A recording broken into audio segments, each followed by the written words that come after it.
My name is Nancy Amador, and it will be my pleasure to guide you, facilitate the day of today, the time we will be spending together.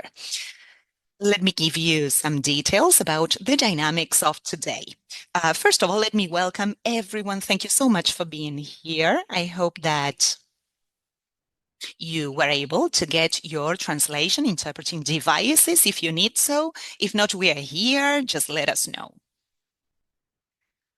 So, on behalf of Ramón de la Fuente Muñiz Psychiatry Center, we'll welcome you to this conference, Dialectical DBT for Children and Adolescents and Core Problem Analysis. You will get to know after the day of today, you will get to know more details about what it means. We are going to talk about clinical innovations for severe emotional and behavioral dysregulation in children, adolescents, and beyond.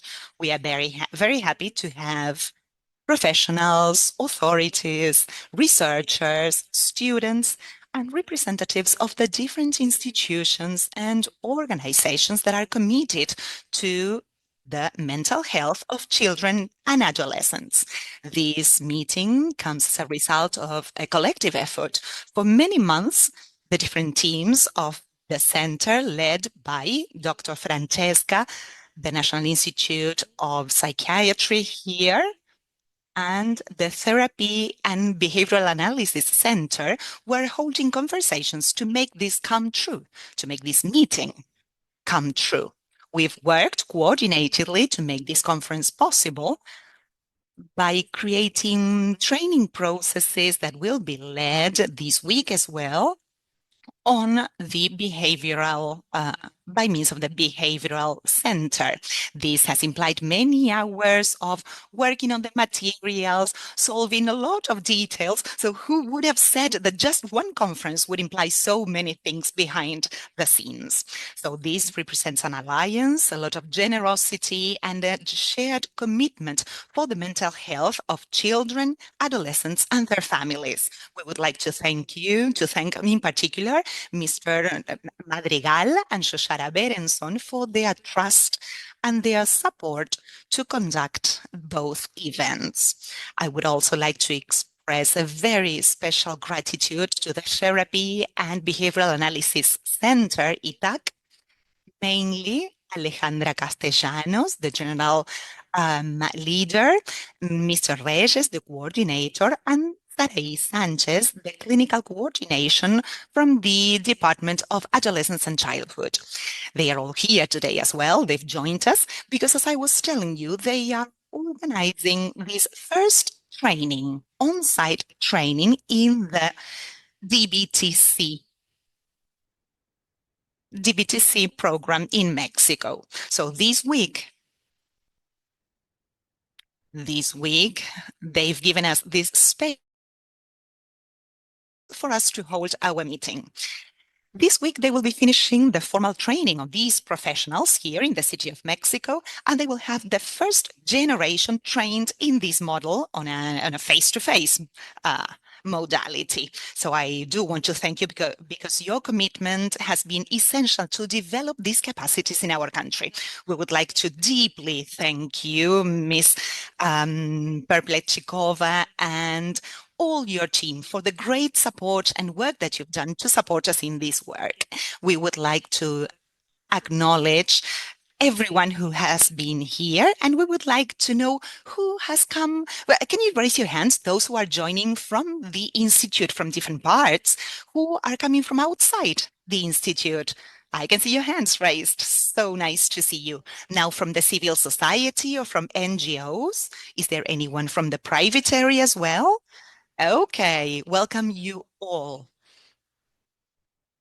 Seeing this diversity of experiences in one single room reminds us that the challenges of mental health for children and adolescents requires the articulation of different knowledges, different institutions, and I'm sure that right now in YouTube, many people will be adding and adding the comments of where they are joining us from. So let me give you some some further details before we give the floor to the speakers. First of all, as you know, you can scan the QR code that you can see on the screen so that you can register yourselves. As you know, we have this is being simultaneously broadcast by YouTube. So they are going to be able to listen to us from the mic directly through YouTube. So when we will give the floor to Dr. Francheska, you will hear the English translation, but we are going to upload the simultaneous translation as well so that everyone who would like to have access to this information in Spanish might do so. Then, on the other hand, for those who are here, present here, we have simultaneous interpretation as well.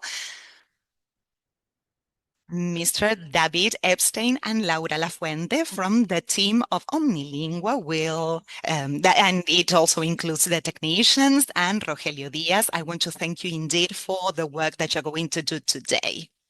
Finally, for the Q&A session, given the dynamics that we need to have for the interpretation as well, we will do so by means of a QR code. So please, if you can, we're going to share that more than once during the session, so you can enter your questions there so as to make it easier for interpreters to be able to listen to hear the questions correctly. There will be one of our colleagues coordinating the Q&A, so she will be in charge of checking whatever you write, all the questions, to have the final Q&A session. Okay, so today we have Dr. Eduardo Madrigal de León, Director of the National Institute of Psychiatry, Ramón de la Fuente Muñiz. So big round of applause for him.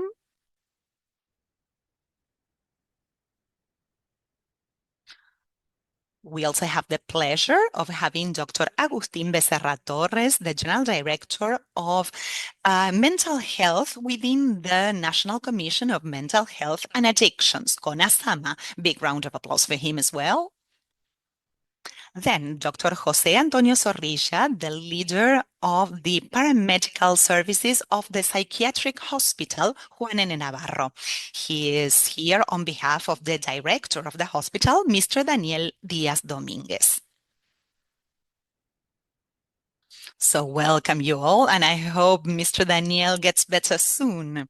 And finally, Dr. Francheska Perepletchikova, the developer of the DBT for children.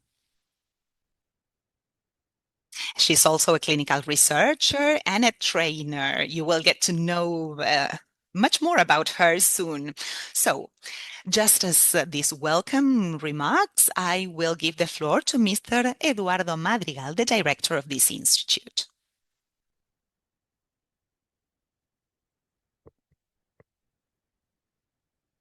Good morning to you all.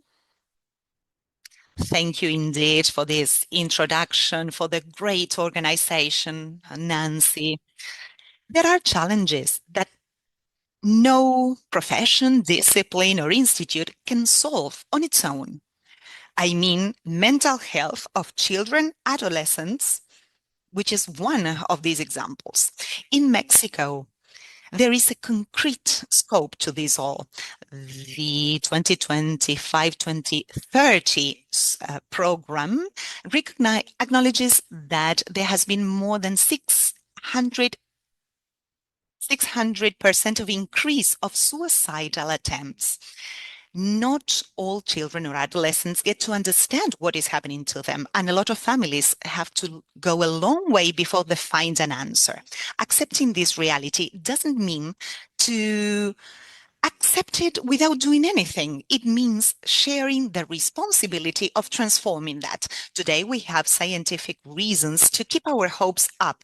We know that the trajectory, the development of all of this is not written in advance. They might change as you identify a difficulty in time. And there are professional interventions by professionals who are very well trained to accompany all of that.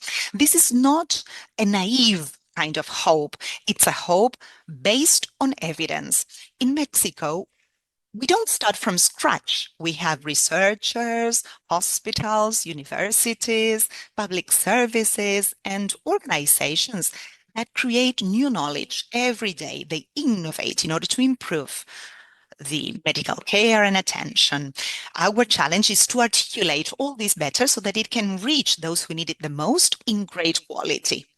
This commitment is part of our national agenda, as I was saying before, the National Development Plan and the Program for Health that plays timely care and coordination among institutes as some of the priorities of our country. At the same time, our legislation acknowledges children and adolescents as holders of rights at the highest level in terms of health.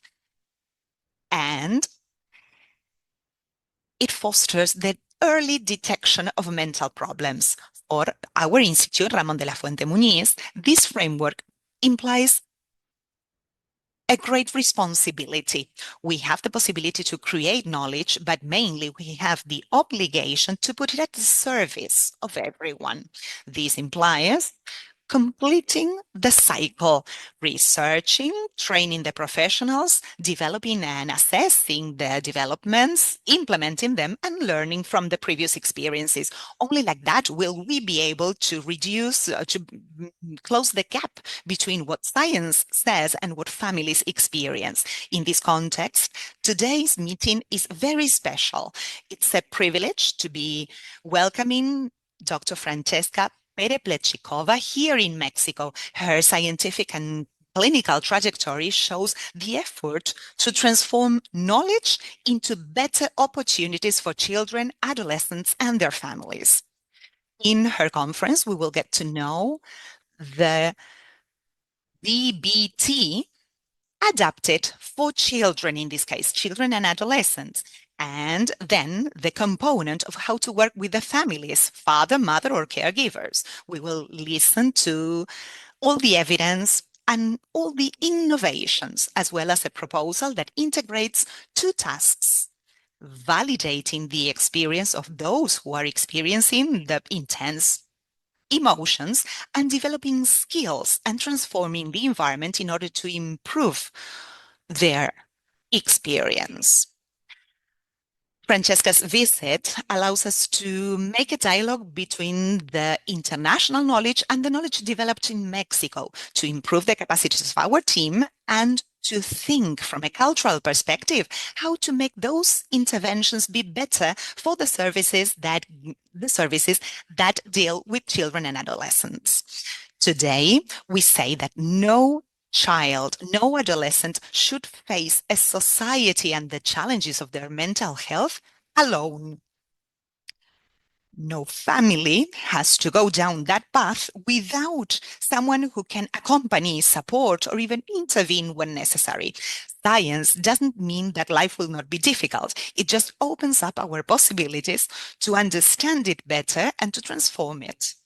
So, Dr. Perepletchikova, be very, very much welcomed to our institute. We deeply thank you for your presence here and for the generosity of sharing your knowledge with our community. So those who are also remotely listening to us, welcome as well, and thank you all very much.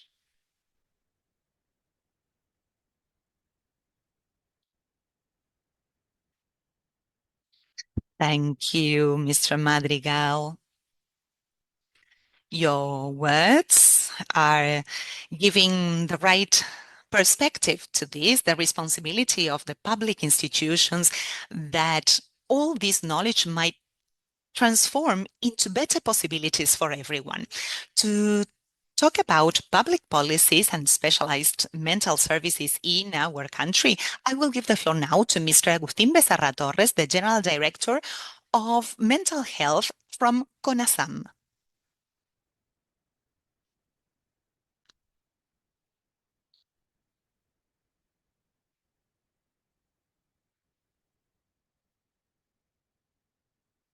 Mr. Eduardo Ángel Madrigal de León, Dr. Francheska Perepletchikova, dear authorities, colleagues, professionals of mental health who are joining us here. It's always a pleasure to walk side by side with you. On behalf of the National Commission of Mental Health and Addictions, I want to bring the I want to speak on behalf of Mrs. Lopez as well. I want to thank the Institute Ramón de la Fuente Muñiz for your invitation to this event. We are experiencing a historical time. Different academic institutions, social, governmental institutions have called the post-pandemic period. This period makes it even more evident how the diagnoses have increased, organic disorders and mental health disorders. And we've seen as well an increase in the anxiety rates and depression rates going hand in hand with the visibility of cases of emotional dysregulation and cases of behavioral problems in children and adolescents. In this case, the typical therapeutical schemes can be not enough to put a stop to these dysregulations or to avoid further anxiety or further disorders, or trying to avoid the use of substances or self-harming actions. That's why it is important to strengthen our capacities, our skills of all the personnel, all the staff dealing with mental health, to have a better diagnosis and to be able to implement a therapeutical model early on with the early use of the right tools. Of course, all of these analyzed by the therapeutical team, by the family members, and not only training in terms of assertive communication. It's not only that, but it is also the assertive behavior that validates, that respects the others, and that is consistent throughout the lives of our children. This is where the dialectical and behavioral therapy is a robust solution with a lot of empirical support for the reduction of suicidal threat. By implementing DBT for children, our institute and the psychiatry hospital, Juan de Navarro, reinforces our commitment with the families that are experiencing this, that are dealing with suicidal threats in their homes. And we want to invite all of you as well. Let's walk together, creating together the right bridges for our children, the right tools that will enable them to go from a hostile environment towards a life that is worth living. Thank you so much.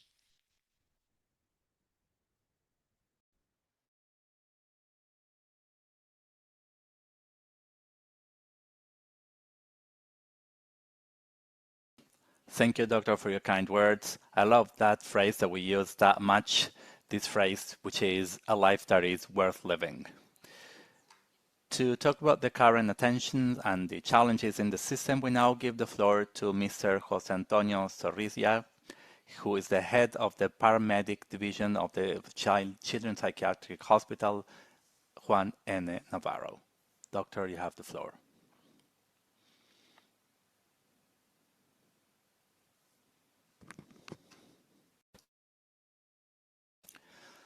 Good morning to you all.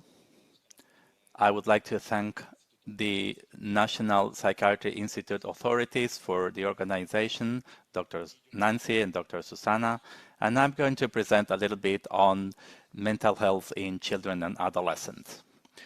If I can have the presentation up, please.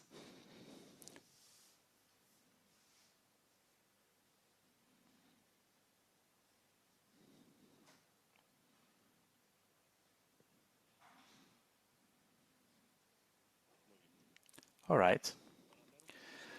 Let me talk about the outlook and the generalities we have in terms of psychiatric service for children and adolescents. We know that mental health is increasing in the population in general, and we also know that 50% of mental disorders will start during adolescence. 75% of disorders usually start before 25 years of age, and it is estimated in the United States that there is 1 out of 8 motives for medical emergencies that is related to some kind of acute psychiatric symptom. 25 to 30% of pediatric urgencies also has a behavioral and emotional background. And in the past 15 years, they have doubled, and the suicidal and self-injury behaviors have increased significantly. As for psychiatric children urgencies, this is considered sufficient stress for the patient or the family, and this creates an incapacity or inability to manage or handle the situation. Within epidemiology, we know that 75% of these psychiatric disorders, as I said, usually start before 25 years of age during adolescence. And so there is a heterogeneity of symptoms, and the long-term consequences usually differ based on the stage of development. There are also risk factors that vary based on the phase of development. The stress effect is all the difference, and the dysfunction, that is the symptoms affect the consequences. Age is also a factor. In the very first 10 years of life, anxiety disorders are frequently reported.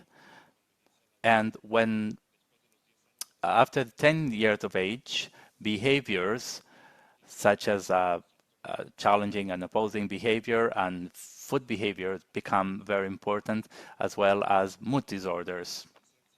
In adolescents, it is also frequent to see substance abuse disorders, and we also start to see personality disorders as well as psychotic disorders. Within the general prevalence, we also know there are several studies reporting that between 12 to 29% of children aged 5 to 15 around the world usually present mental health issues.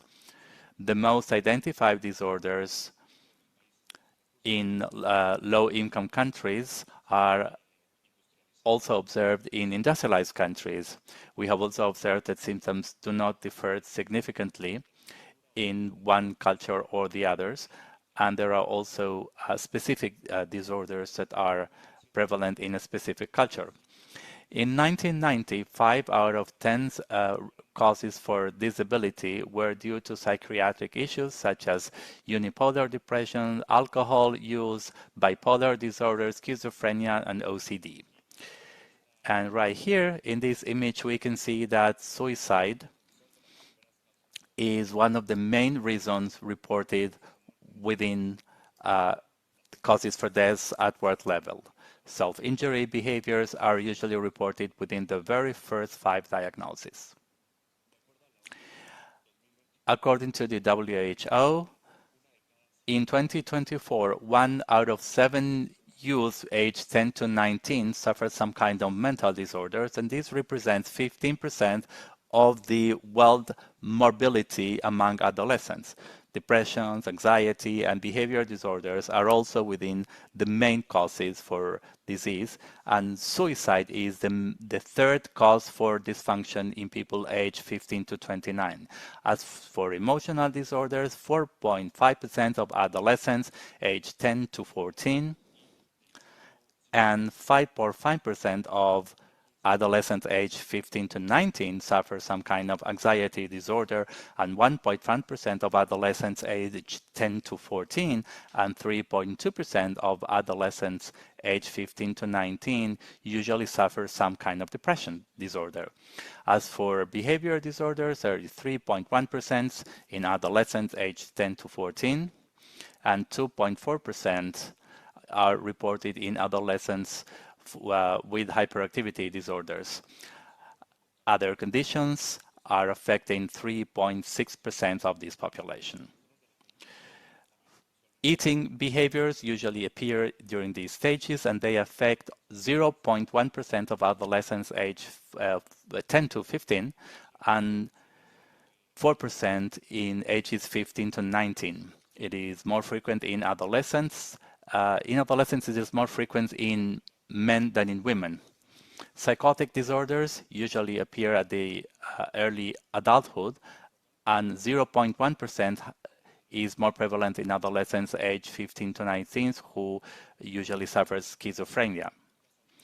Suicidal and self-injury behaviors are the third cause of dysfunction in adolescents aged 15 to 29, and the risk factors for suicide are usually very diverse, and the most frequently reported are substance abuse, ill treatment during childhood, stigmatization, and some obstacles that prevent them from receiving mental health service.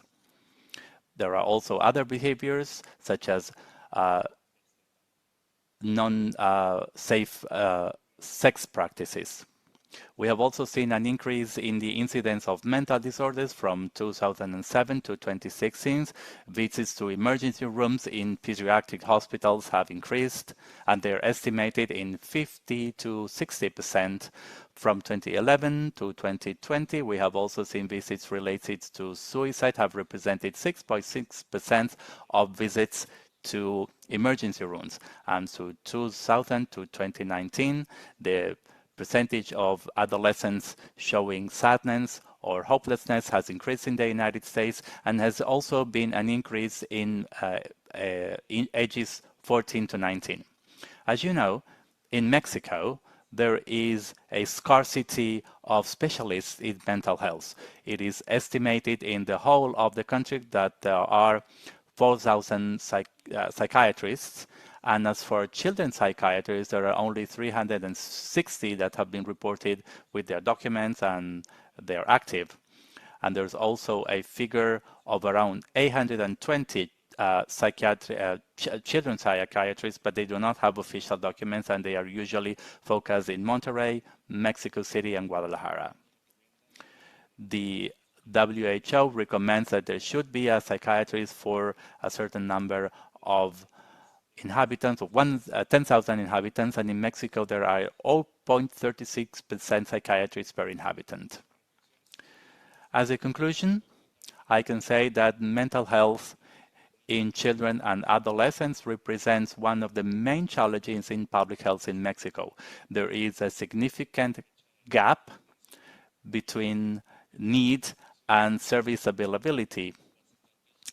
Therapeutic strategies usually are still current and they are fundamental, but we still need new models that are more comprehensive and more personalized for each adolescent. Prevention should also become the focus of attention, and we should promote socio-emotional skills, resilience, emotional regulation, positive breathing, and safe schooling. This should be cross-disciplinary and intersectorial.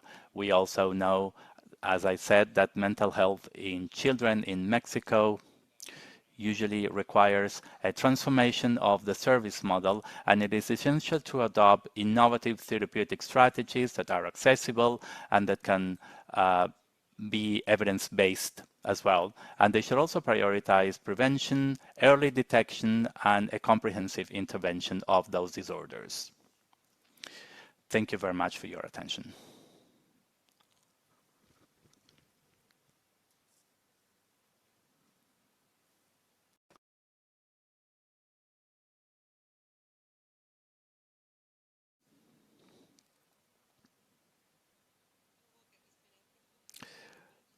We had to breathe very deeply after seeing all that information. Thank you, Doctor, for showing us the needs and challenges in a way that allows us to understand why it is so important to know, to evaluate, and to adapt interventions directed to high complexity clinical situations.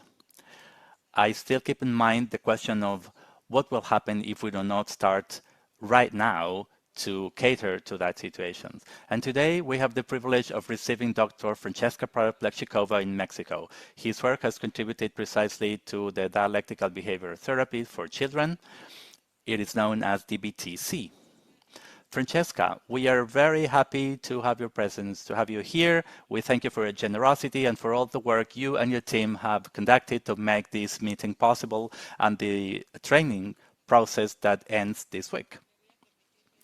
Let me read Dr. Francheska's bio.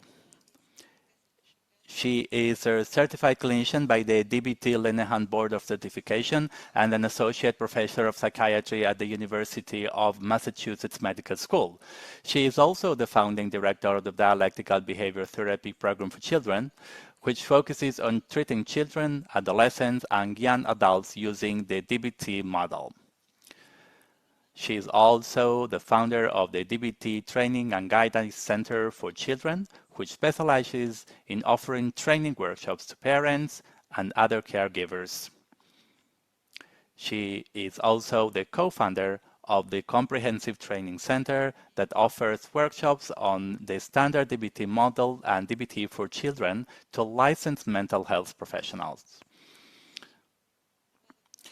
Dr. Perepletchikova has earned her doctorate in clinical psychology from the Yale University's Department of Psychology in 2007, and in 2015 she became DBT trainer for behavioral tech.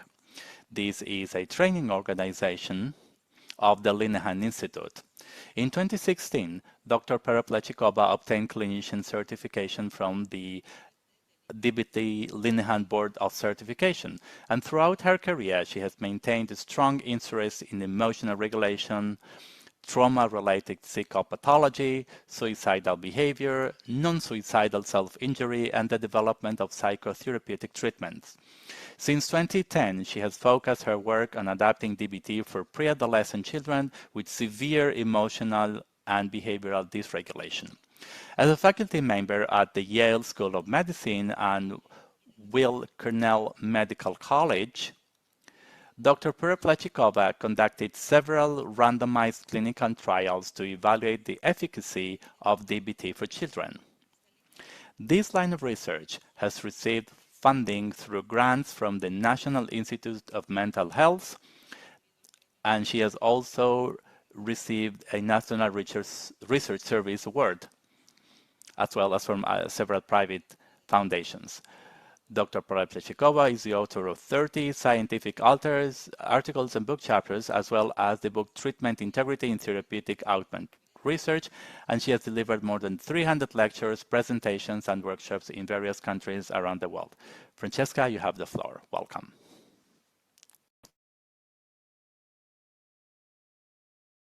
Hi, everybody. This is such a pleasure and a true privilege. Well, you probably know that I am currently living in the United States. I lived there for more than 30 years. However, my country of origin is Ukraine. This is the country that is always in my heart. And as you know, Ukraine has been fighting for more than 4 years. It's going to be 5 very soon with Russians and against Russian occupation. So I would want for my country of origin to be represented at this event.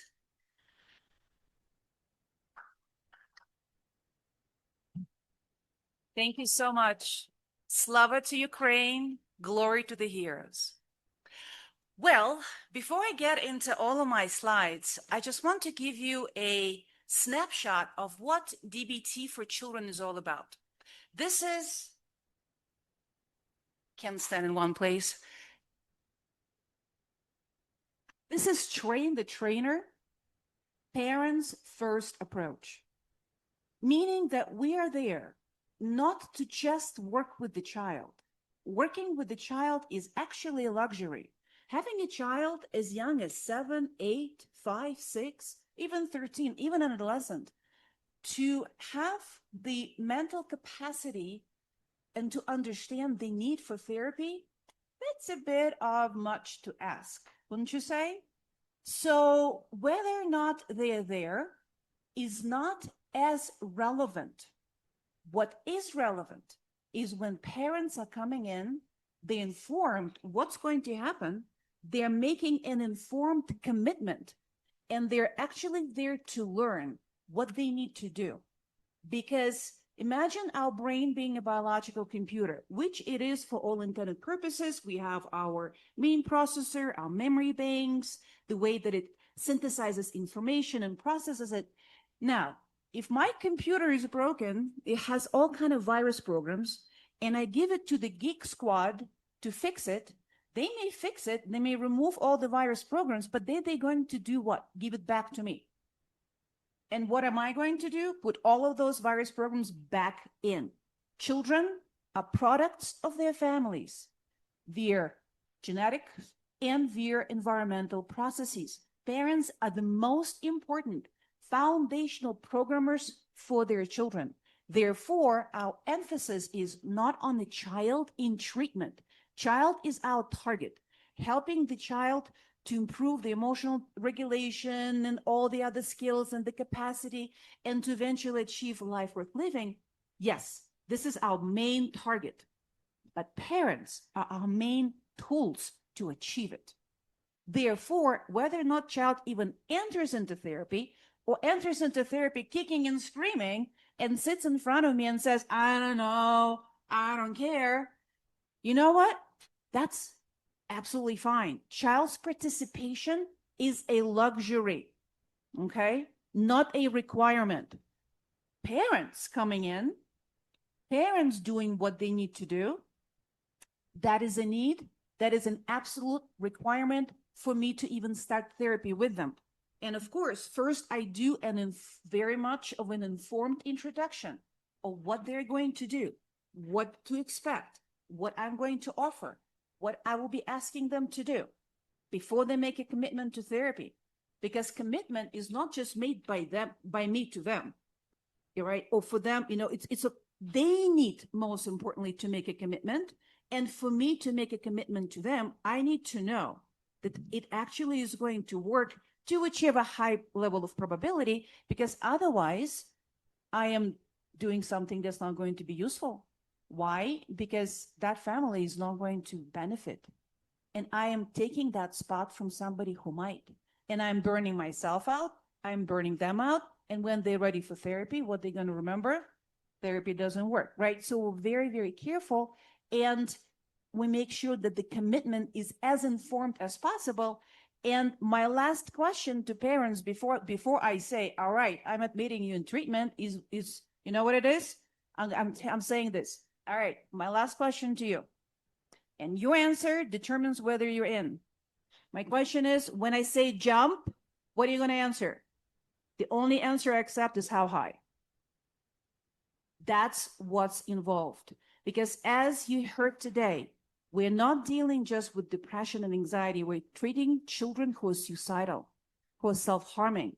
We need to make sure that the tools that we're using actually are working. If I'm a surgeon and I'm using a scalpel and it's misbehaving, I'm going to kill my client. This is the same level. These are suicidal kids. And I'm sorry to say that. This is very sad that I'm treating 6- and 5-year-olds who are suicidal, but that's what it is. All right. So before I proceed, I want for you to take and put a piece of the puzzle into your mind of this is parent-first approach. And because of that, DBT-C is not just for children. Yes, it has it in a name. We have done a lot of research with children on the model, but this is a model that is not about age. You can use it for children, for adolescents, for young adults, and for older adults. Because if you're 90 and your child is 70, you still need to know how to validate. You still need to know how to form and maintain a healthy relationship with your child. It's not about the age, it's about the approach. I'm going to start with research. I'll try to go fast with that so we can get to interesting stuff, okay? All right. Oh, I have a clicker. Yay. All right.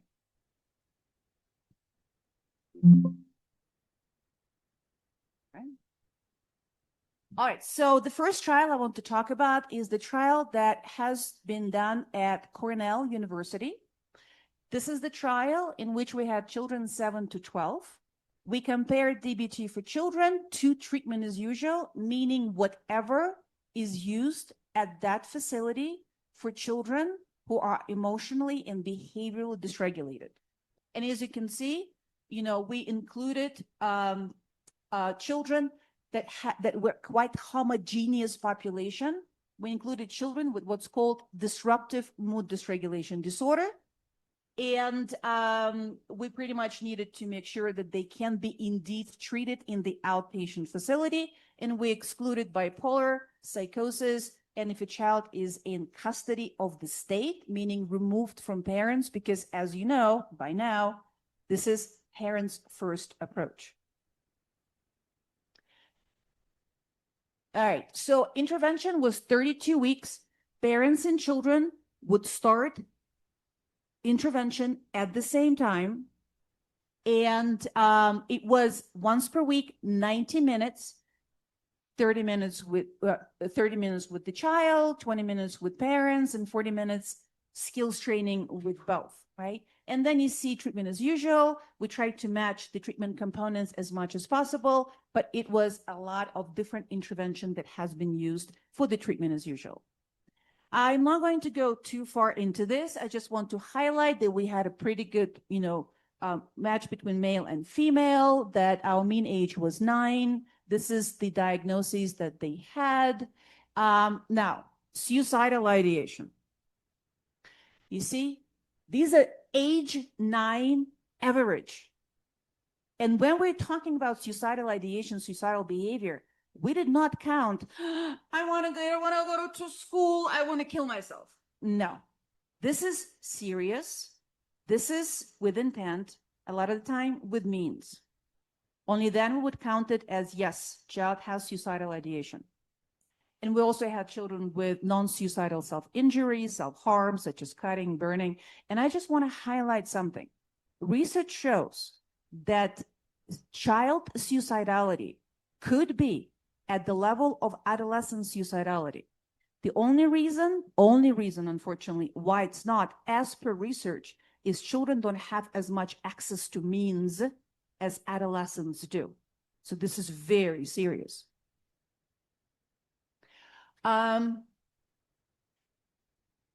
So no psychiatric medications. So about 32 kids, 72% were not on psychiatric meds in that trial. So what did we try to do? We tried to look at, can we do it with kids? And also collect preliminary efficacy. Something to highlight there. Look at that. Dropout rate from DBT-C was 0. These parents came in hungry. They were like, whatever it takes. I cannot take it anymore. I want to throw my child out of the balcony, literally, or myself out of the balcony, right? These are children. Disruptive mood dysregulation is very serious disorder. This is children who are pretty much fine, right? Fine. And then something happens. Nobody knows what that was, because it virtually something that other people may not be able to perceive. Somebody did not look right at me. Something happened, and I may have some sort of a thought or a memory, and then a child who is fine right now, this minute, turns into a tornado. Some of my parents are asking me, are you sure I am not raising a psychopath? Yes. When emotional dysregulation happens, when they are in what we call an emotion mind, what they do can mimic psychopathy. Because this very nice, very caring, very understanding, very creative kid who is very emotionally sensitive and can be very empathic to other people in between outbursts, all of a sudden is saying to mom, die, I wish your cancer comes back, bitch. Okay? And of course, not just verbal, physical, screaming, yelling, physical aggression, all the way to really hurting other people, hurting property. And the thing without disruptive mood dysregulation, it's intermittent. You never know when it's going to happen. Therefore, parents of children with DMDD at much higher stress level, which is another research that has been done, and that study was published in 2024 by a Norwegian team, they actually were able to demonstrate that parents of children with DMDD, in comparison to parents with children with other psychiatric disorders, very severe, depression, anxiety, ADHD, incompresses, all psychosis, right? They are at a higher level of stress. Why? Because you never know when it's going to happen. Children with other disorders, parents are experiencing inevitable misery. Inevitable. This is something that is constant. A child who is depressed is not going to all of a sudden come out of depression or stop being anxious for 2 hours, right? And then go back in deep depression, right? It's inevitable. Children with DMDD, up and down, up and down, up and down. It's a roller coaster. And because of the uncertainty when and how, the stress is very much increased, as you can imagine. All right. So these parents are coming in saying, okay, I want to kill myself, actually. I will do whatever it takes. Okay? Yes, they come in this way. But as you can see, do I also have a pointer? Oh, I have a pointer. Okay. As you can see, the parents were the same. The group was the same, but we still have 36.4% dropout from treatment as usual. So being hungry is necessary, not enough to stay. It's what's being done that kept them in. So not even one parent dropped out from DBT-C. And we had almost 90% attendance rate. It's once a week, 90 minutes per time, 32 weeks. Children are being literally dragged in the car, screaming and throwing tantrums as parents with getting them to the intervention. Still 90% attendance rate, as less than 50% for treatment as usual. Another thing to highlight, number of children on psychiatric medications. So as it happens, 4 of the children who indeed were in psychiatric medications were randomly selected to be in DBT-C, and another set of children in treatment as usual. Now, not even one child in DBT-C condition was put on another medication, and whatever medications they were on, it tapered off. In comparison to children in treatment as usual, during the course of the study, were put on psychiatric medications, and there were 3 times as many kids there, even though the outcomes were not good.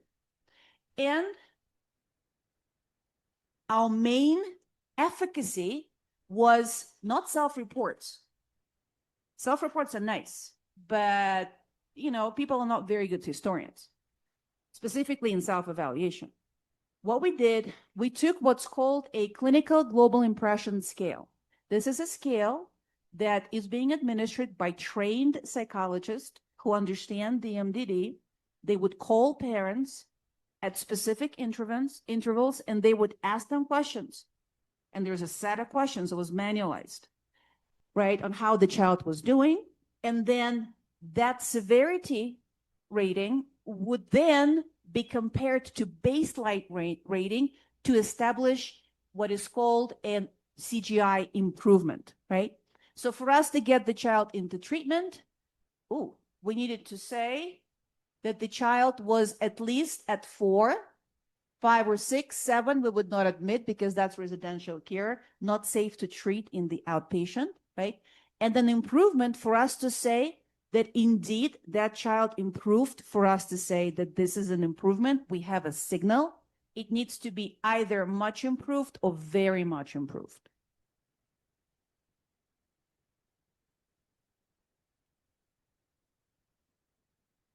Okay. It stopped working.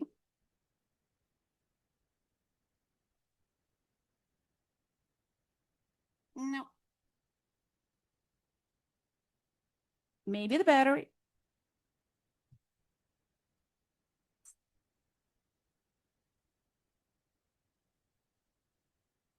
All right. Interesting.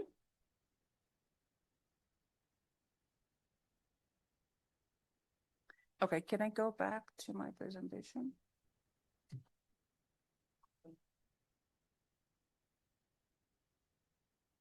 Oh, this is... No, not working. We need a tech.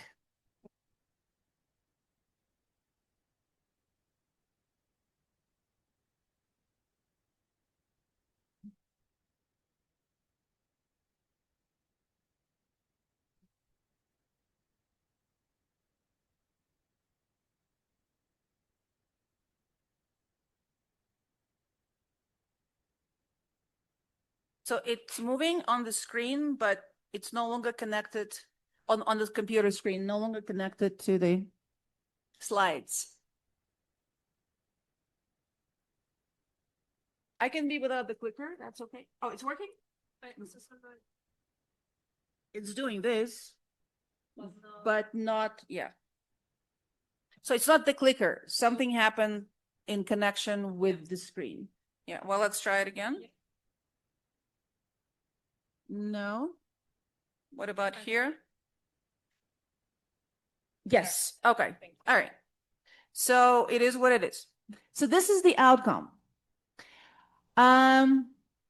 We had 90% of kids in DBT-C that now it's working. Okay. That improved or very much improved in comparison to 45% treatment as usual. And at 3 months follow-up, we got even better results. You know what that means? We were not there, but who was there? Parents who were trained to be the trainer, who were trained to be the therapist. So we indeed did what we wanted to do, train the trainer. No difference for treatment as usual. And this is remission rate, meaning that at 3 months, the child is not supposed to have any more symptoms of the disorder. And you please, think about that. In order for you to say that you are in remission, 3 months after the intervention, you no longer need to meet the clinical range. You're supposed to be pretty much outside of the clinical range. And we were able to achieve that. 52% of the children no longer met requirement to be diagnosed with DMDD. 3 months, we were not even half done because it was a 6 month trial for each child. Half done. We were not even done fully.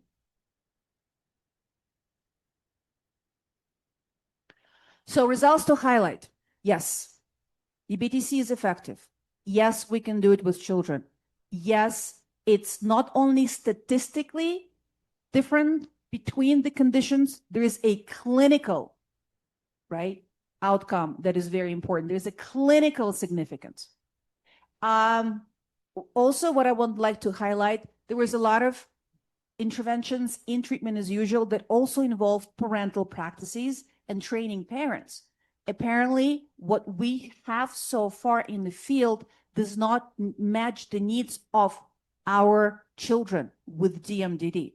They may reach the needs of other children, but not our population. And what I want to highlight here is the causal mediating effect was not surprising, but it was very nice to note, was improvements in emotion regulations for kids. So we're actually targeting with the interventions what we hypothesized would be targeted. The second trial is in residential care facility. Now, these are much more severe children. This is not a homogeneous population. This is very heterogeneous population, right? With all kind of diagnoses. They cannot be kept with their parents. And it was also 6 to 13. In that particular facility, we only could do intervention with males. Our exclusion criteria were psychotic disorder, mental retardation, and in care and custody of the Department of Social Services, because even though the children were removed from their parents and placed in residential care, we still wanted to train the parents. Children would see their parents on weekends. Children would see their parents on vacations. And more importantly, at some point, the child is going to be released to the parent. So parents need to know what to do with that child. Seemingly, right? That would make sense, right? But you'll see what happened with that. So we had DBT-C, we had individual therapy with the child, we had caregiver training, we had skills training in groups, The first trial I talked about, everything was done individual on a family level with parents. And we had milieu therapy. Milieu means people who are there with the child, helping the child to wake up, to brush teeth, to do homework, play with the child. Pretty much they were in the capacity of the parent. Therefore, training them in what to do was very important. And their report was the most important to us because they were with the child at all times. Now, treatment as usual, we tried to match the treatment components as much as possible. Therefore, we also had individual skills training, parent training, and we used the same token economy, meaning giving points and giving specific rewards for positive behavior. To highlight, so our age mean was 10. All of them were male.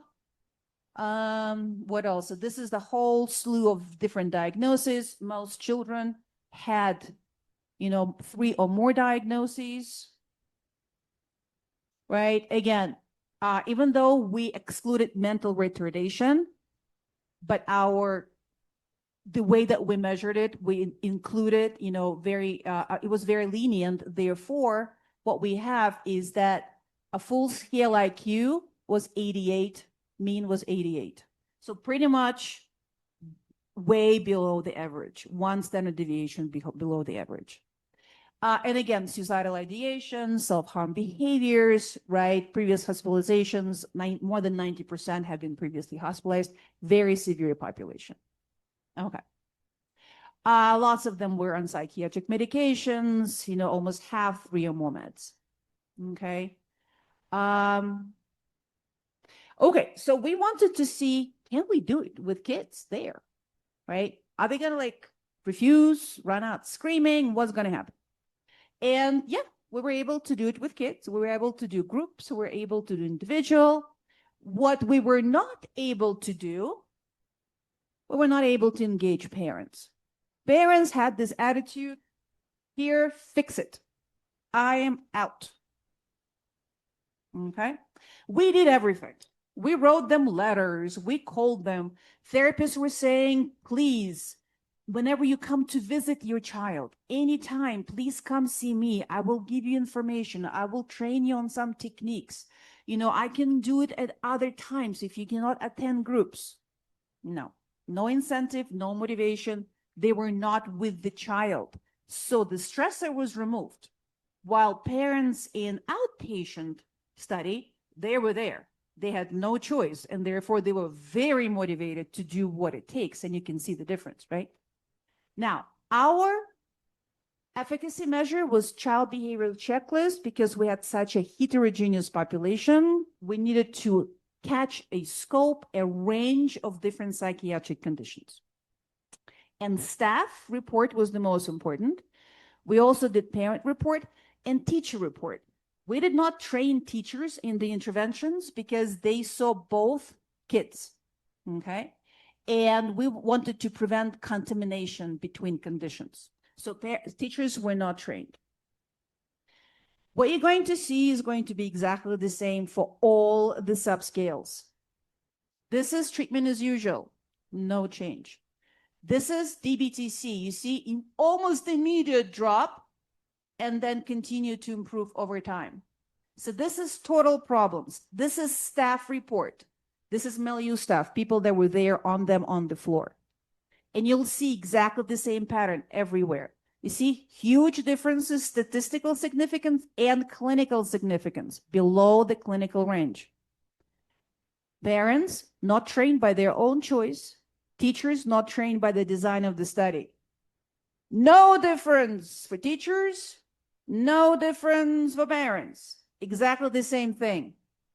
Internalizing behaviors, externalizing behaviors, anxious, depressed, withdrawn, depressed, somatic complaints, social problems, thought problems, tension problems, aggressive behaviors, same thing. So now tell me, was our original target, parents, was the correct way to go?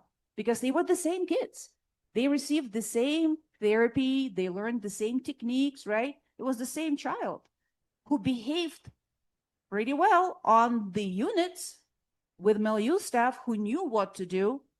And even though they knew all the skills, they did not immediately develop amnesia and forgot about all of that when they got to school or went to see their parents. No difference. Is it about the child or is it about the environment? I think that study was very good, highlighting the difference and highlighting who we need to concentrate on.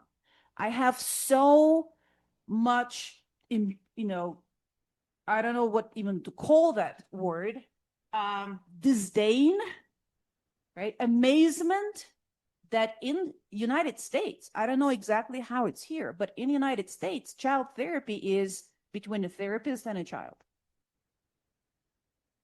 And parents are maybe once in a while brought in to just give feedback on how the child is doing. That's it. Parents run errands while child is in therapy.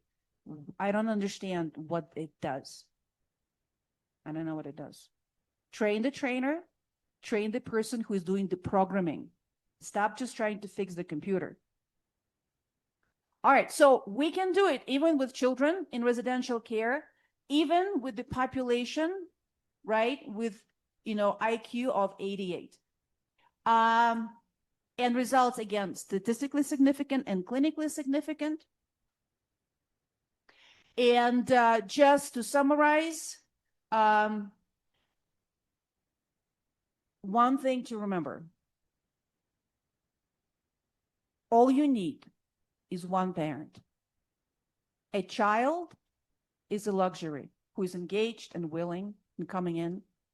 The second parent who is willing and engaged is also a luxury. Is also a luxury. If child is not engaged and the second parent not engaged, it's going to be more difficult. It's going to be more complicated, absolutely. And we can still do it because at least the child is going to have one protector. I'll talk more about styles of parenting, but what is a protector? I know what to do. I have a capacity to do it. I am not afraid of you, no accommodation, and I'm not making you afraid of me. Harmful, traumatic invalidation, okay? So if we can at least have one parent who can be that for the child, we are indeed increasing probability that the child will reach life worth living and will not have psychiatric conditions in adolescence and adulthood. This is a research by the Norwegian team, Marie. This is the first team I ever trained in 2016, I think, in Norway. And since then, they took, arm in arms and started to do the intervention and doing research. So this study is an interesting one. In this study, Marie and her team did only parent training groups. That's it. No child.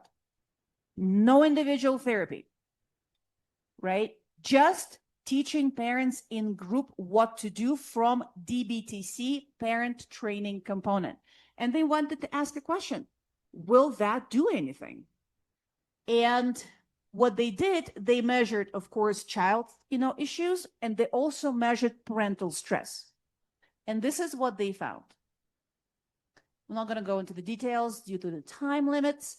So yes, without child being there, therapists have never seen a child in therapy. Without parents receiving their own individual therapy, just group skills training, we had a significant drop in child problem behaviors. And very importantly, we had a significant drop in parental stress level. Because stress level is not only about what the child is doing. What parents are saying, and I fully understand that, it's not about what the child is saying. My stress comes from, I don't know what to do about it. And whatever I am doing is backfiring. So child can be freaking out, but I know what to do about it. My stress level goes completely down because now I am in control. My sense of safety, we'll talk more about it, right? Is saying, all right, you're good. So it's not about what's happening around us. It's about the level of control we have. And when we have the level of control, regardless of what is going on, we feel less stress, significantly less stress. So just something to highlight, 87% of parents reported validation is the most helpful tool. Of course, it's a foundation for change. How else can it be, right? And 93% said they had large and very large benefits and would recommend it to other people. Okay, not going to go into that. This is a study done from Maria Mont. So she is, my close friend and my student and my co-trainer, who is actually going to be doing training tomorrow with me during the training that we're doing on DBT-C here in Mexico. And she has done a study looking at, can we use DBT-C with Spanish-speaking population? And her approach was to do a single subject experimental design. So she took 4 children, okay, between ages of 8 and 11, and then she administered the intervention in the ABA design, and then looked at whether or not we can see differences per child and as a group. And this is what she was able to find. I'm not going to go into the details. So she was able to find, this is a effect size for single subject experimental designs. And the max is 100%. So it's from 0 to 100. So very large effects, right? For both the symptoms severity decrease and also measure of overall child functioning. So very high effect sizes. Okay. Breathe in, breathe out. A lot of information. And I need to check the time, how much more time I have. All right, I don't have that much time because I have a self-diagnosed verbal diarrhea. I cannot stop once I start talking about one concept. I can talk for years. All right, so I need to keep a mental check on, keeping a check on myself.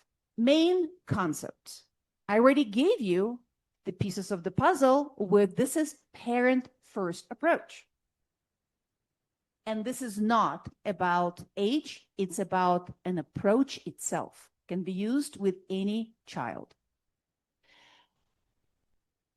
Main concepts for you to consider. Other pieces of the puzzle. Everything is dialectical, meaning what? Everything has 2 sides. Night, day, life, death, good, bad, man, women, yin, yang, right? And these 2 sides are not the same. They're complementary. Our existence also has 2 sides, conditional and unconditional. Conditional is my relationship with other people and external environment. If then contingencies. If I eat, I'm not hungry. If I study, I may get an A, right? If then contingencies, meaning conditions are need to be satisfied for something to happen. But if there's a conditional side of the existence, there must be an unconditional one for the virtue of dialectic. What is that? That's my relationship with me. It's supposed to be unconditional, but it's not. What happens is the information field in which we exist merges in our mind. Talk about programming, and I use the metaphor of brain being a biological computer and programming a lot because children understand computers, understand programming, and are using their language.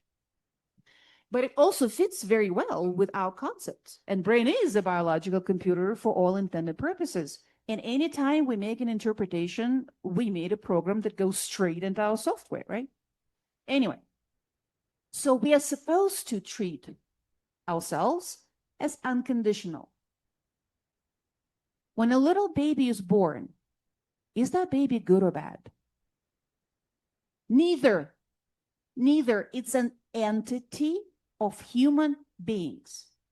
Just like sun is an entity of stars, and earth is an entity of planets, and squirrel is an entity of fauna, and tree is an entity of flora. Sun cannot be bad for burning my skin and good for giving me light. Sun is sun, and it can burn my skin and give me light. This is the way we represent it. Since everything has two sides and they're complementary, right? One side will always be stable, one side will always be flexible. It relates to anything we touch. And if we want to be effective in our life, we always need to balance between the two sides. That's how change happens, right? If soon as we are one-sided, we're stuck. No change is happening. So this side, my relationship with me is supposed to be stable. I just am. Neither good nor bad. An entity of human beings, therefore I can always be at peace with me because I am neither good nor bad. As soon as I say I am good, I can also be bad. No peace. I just am. And I succeed, fail. People like me, people don't. Right? Win, lose. That's how it's supposed to be. Information field in which we exist programs us to make all of this one-sided. I succeeded, I am good. I failed, I am bad. People like me, I am good. People don't, I am bad. All day long, good, bad, good, bad, good, bad. Insanity, and we're stuck. It's one-sided. That's what's happening. And one of the main things that we're doing, we're helping our clients, parents, and children to understand that, separate that, and learn how to stabilize their relationship with self as I just am, with the synthesis of and, succeed, fail, right? This is very important because I can know what to do, but I also need to have a capacity to do it. Teaching skills, teaching dialectics, teaching cognitive restructuring, all of that is very important. But this is knowing what to do, necessary, not sufficient. You also need to give people the capacity to use it. Where does that capacity come from? My relationship with me. If I hate myself, I'll be self-harming, I'll be self-punishing, I will hate myself, right, through all kind of means. I will be self-critical.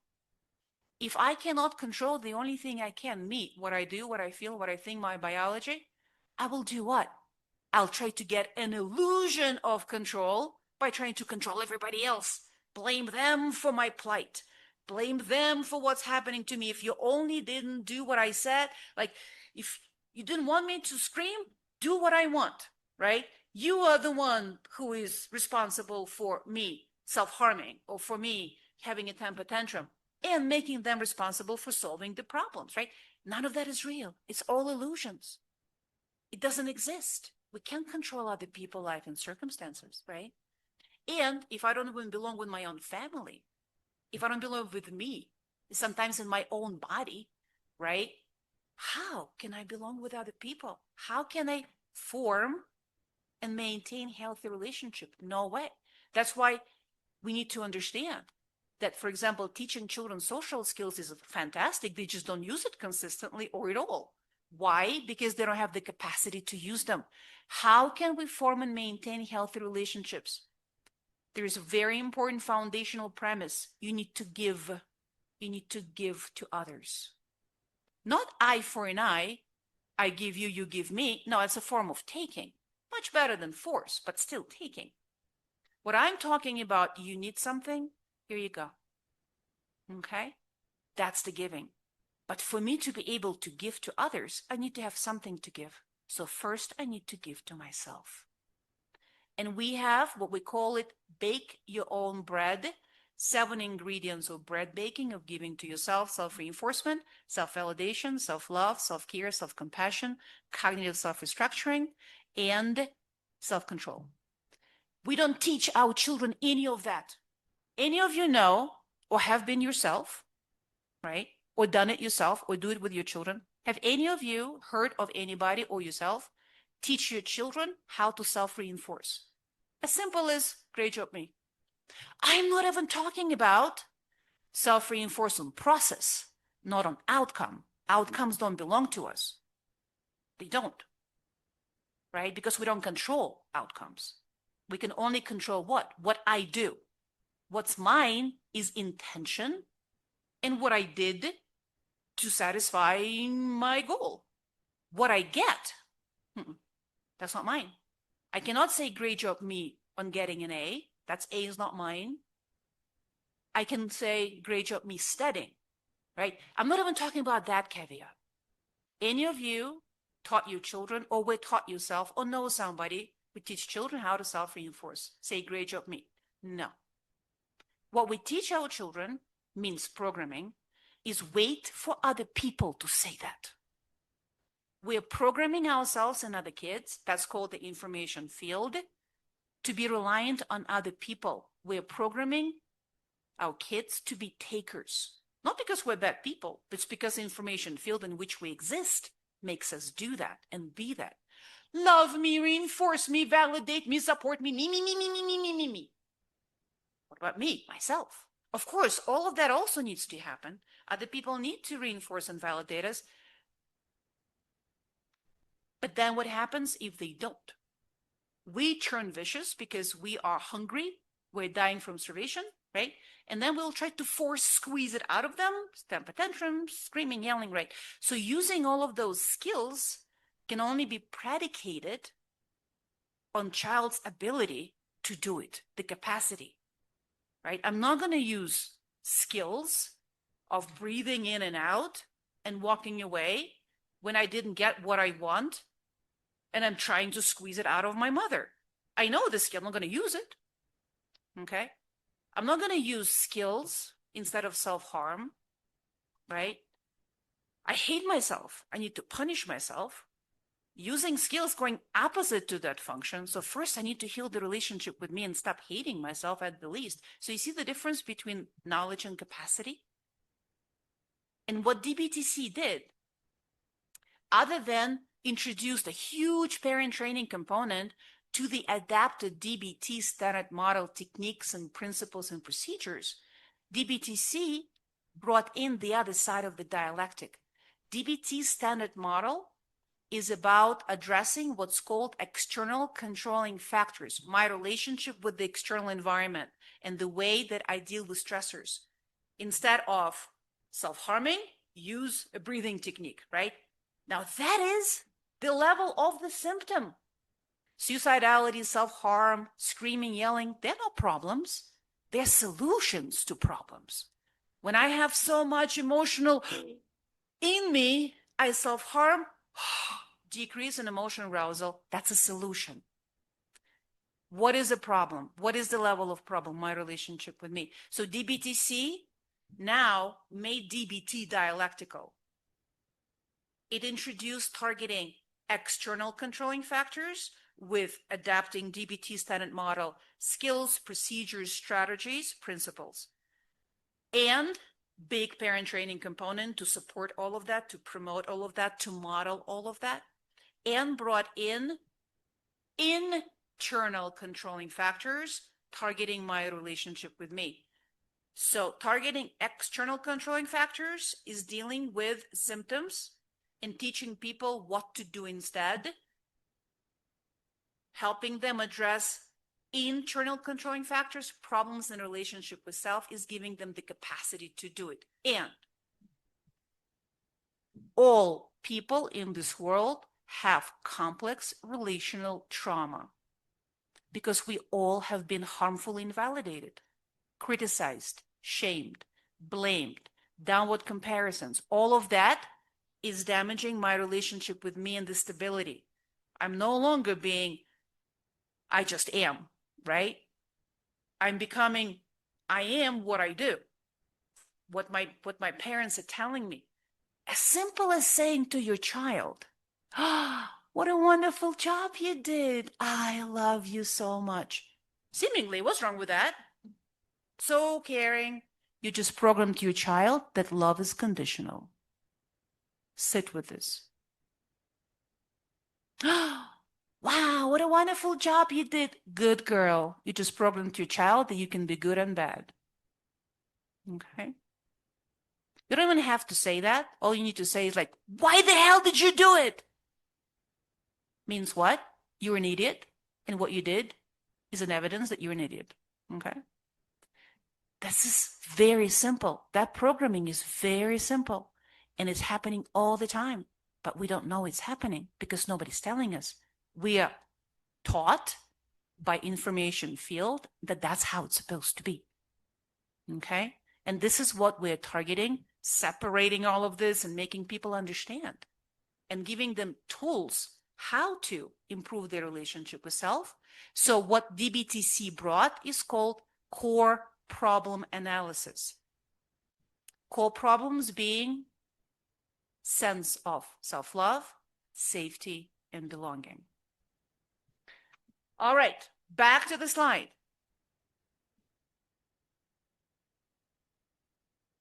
The conditional side of the experience, right? External controlling factors, my relationship with the external environment, all of my emotions, all of my behaviors, all of my thoughts, because they are triggered by something needs to happen, if then contingency, except for self-love.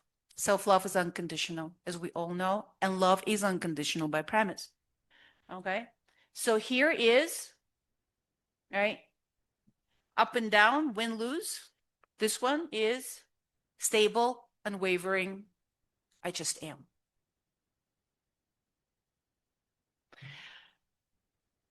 The way we describe it to children and adults, right, to make sure that we all understand it, we come here into this world not blank slate.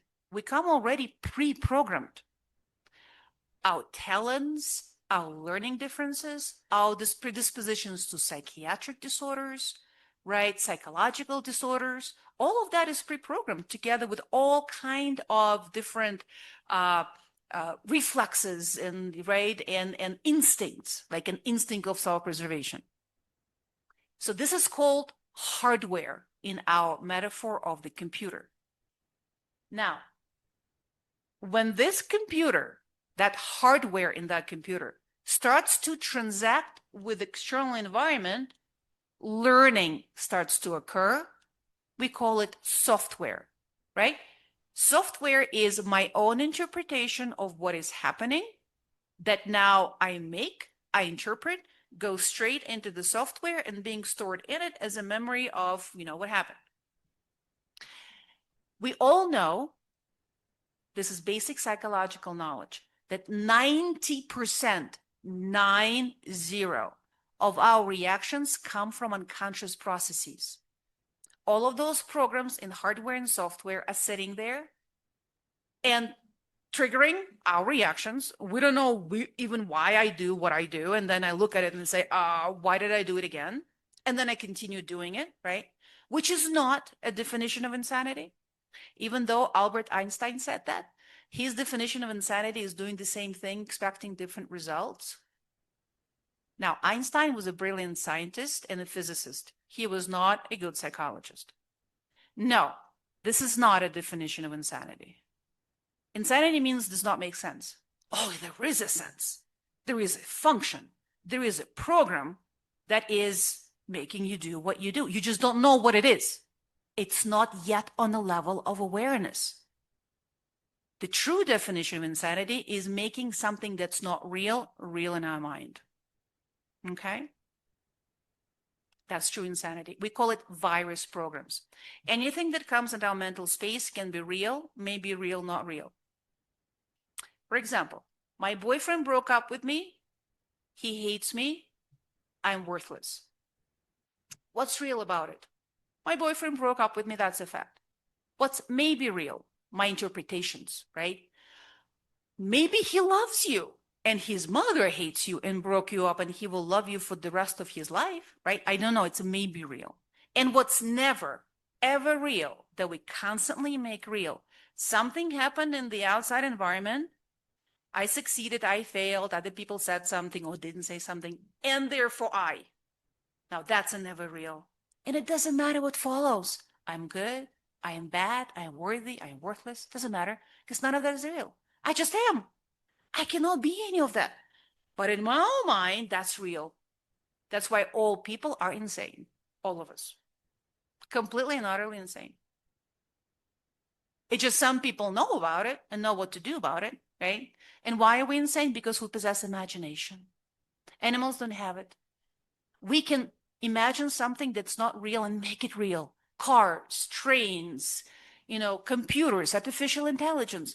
Nature didn't create it, we did. Fantastic creativity power. Everything has a price. What's the price for imagination? We can imagine something that's not real and make it real in our mind. What do? With all of that, we help people understand it, and we help people through a process called core problem analysis to get to the level of consciousness programs that are virus programs, right? That are triggering, that are making them do what they do without full awareness of why. Get up on a level of consciousness so that you can get a freedom of choice and then override it. We call it catch, name, override. Oh, hi, my program that I'm stupid. Hi, my program that I'm ugly. You're insane. None of that is real. And then you do the opposite of what the program is telling you to do. In DBT standard model, it's called opposite action. All right. So everything is connected. All the pieces of the puzzle at the end connect to a coherent picture. So another metaphor that we use, all of that is within the iceberg. 10% of the iceberg is our conscious awareness. And below the waterline, the 90% actually governing our behavior is our software and hardware. And that's what we go to fish. We call those virus programs. Listen, I work with children. Instead of saying maladaptive virus programs, I say, let's go fishing. Because those fish, with the metaphor of the iceberg, right? They bite at your iceberg, causing you emotional pain. Let's get that fish out so that we know what it is, right? Because if you don't know what it is, you'd read it as if it's real. What you're going to do, you're going to code and recode that maladaptive program over and over again, making it more strong. And it's going to govern your behavior. It's happily going to govern your behavior, specifically if you don't even know it exists and its name, because you don't have a freedom of choice. That's what we're doing.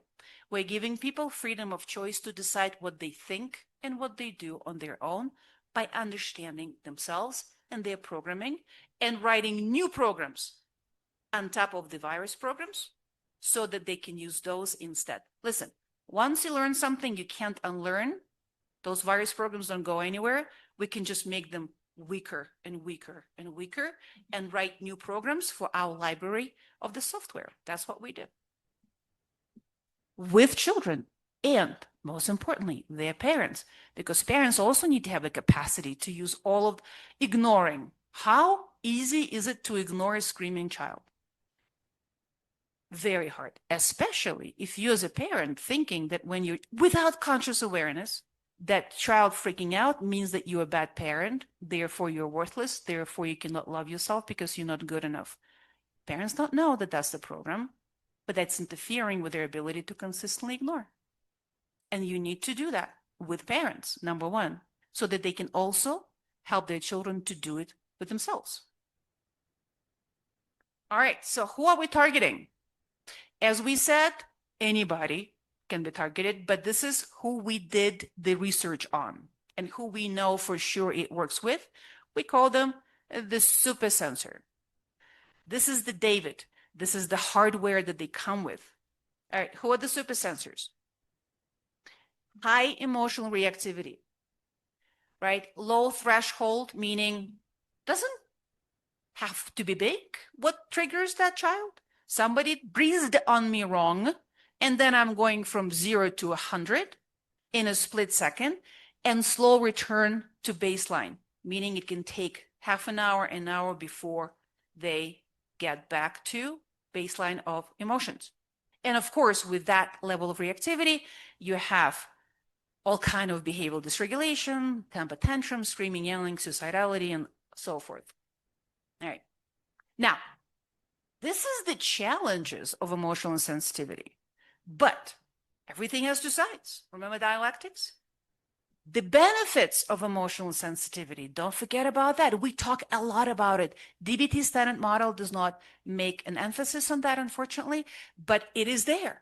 Research, so much research out there about how being emotionally sensitive gives you enhanced experience of pleasant emotions as well, makes you able to be like a human x-ray because you will be able to read the changes in the emotional state of a person. You may misread in terms of the interpretation of why, but you're definitely going to register. You're definitely going to see it, right? Those of you who work with children who are emotionally sensitive or adults with borderline personality disorder, you know they read you like a page.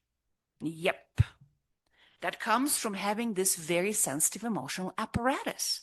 That's a big plus. Also, they have enhanced empathy.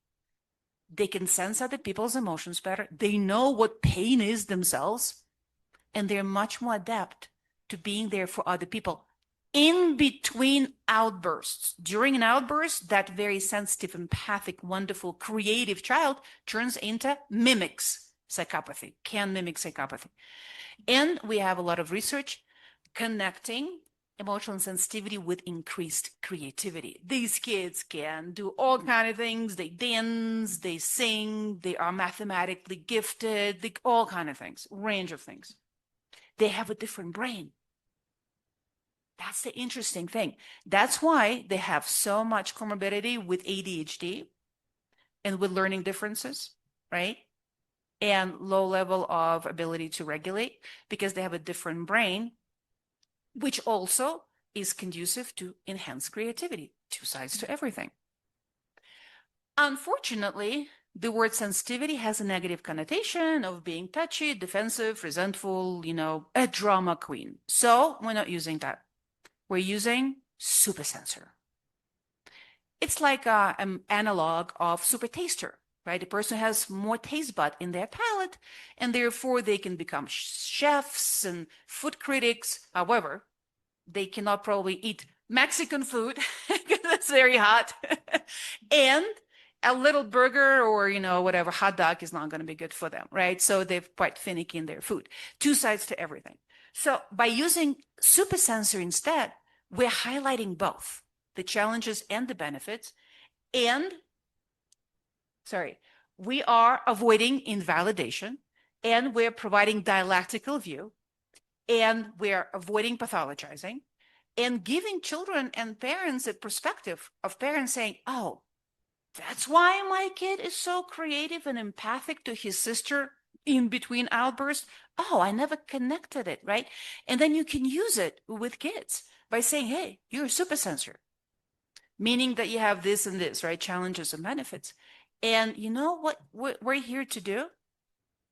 We're here to make sure that you can ride that emotion wave. You're always going to have sensitive emotions, but you need to learn super skills to have super hard muscles, emotion regulation muscles, distress tolerance muscles, right?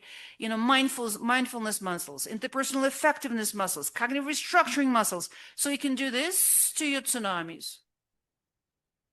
All right? Meaning that you'll have a capacity to actually use your benefits, use your gifts of emotional sensitivity instead of being plummeted by the tsunami waves over and over again.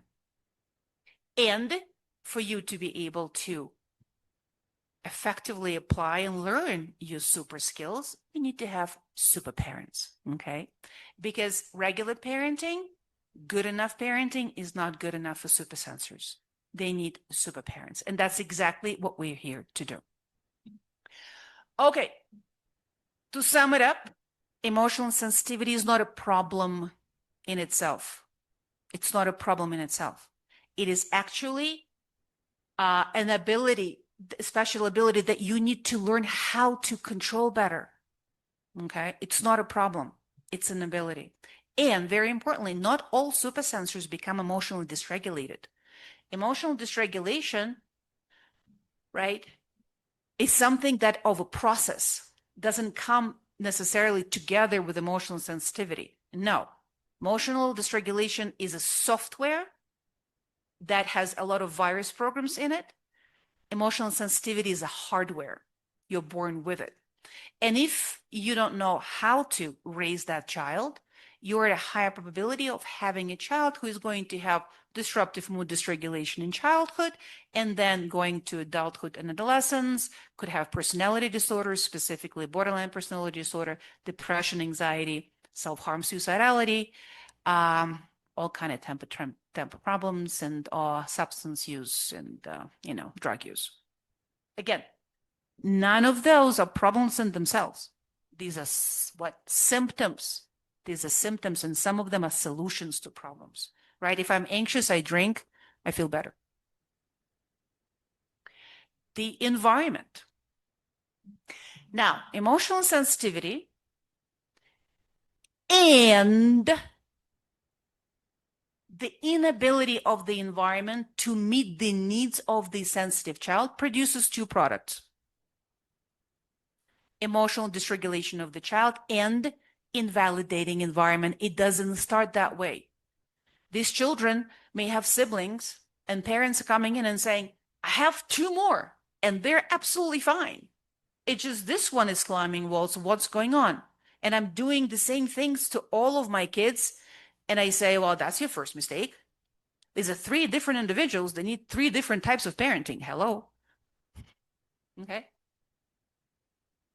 And when we talk about invalidating environment, we mean what?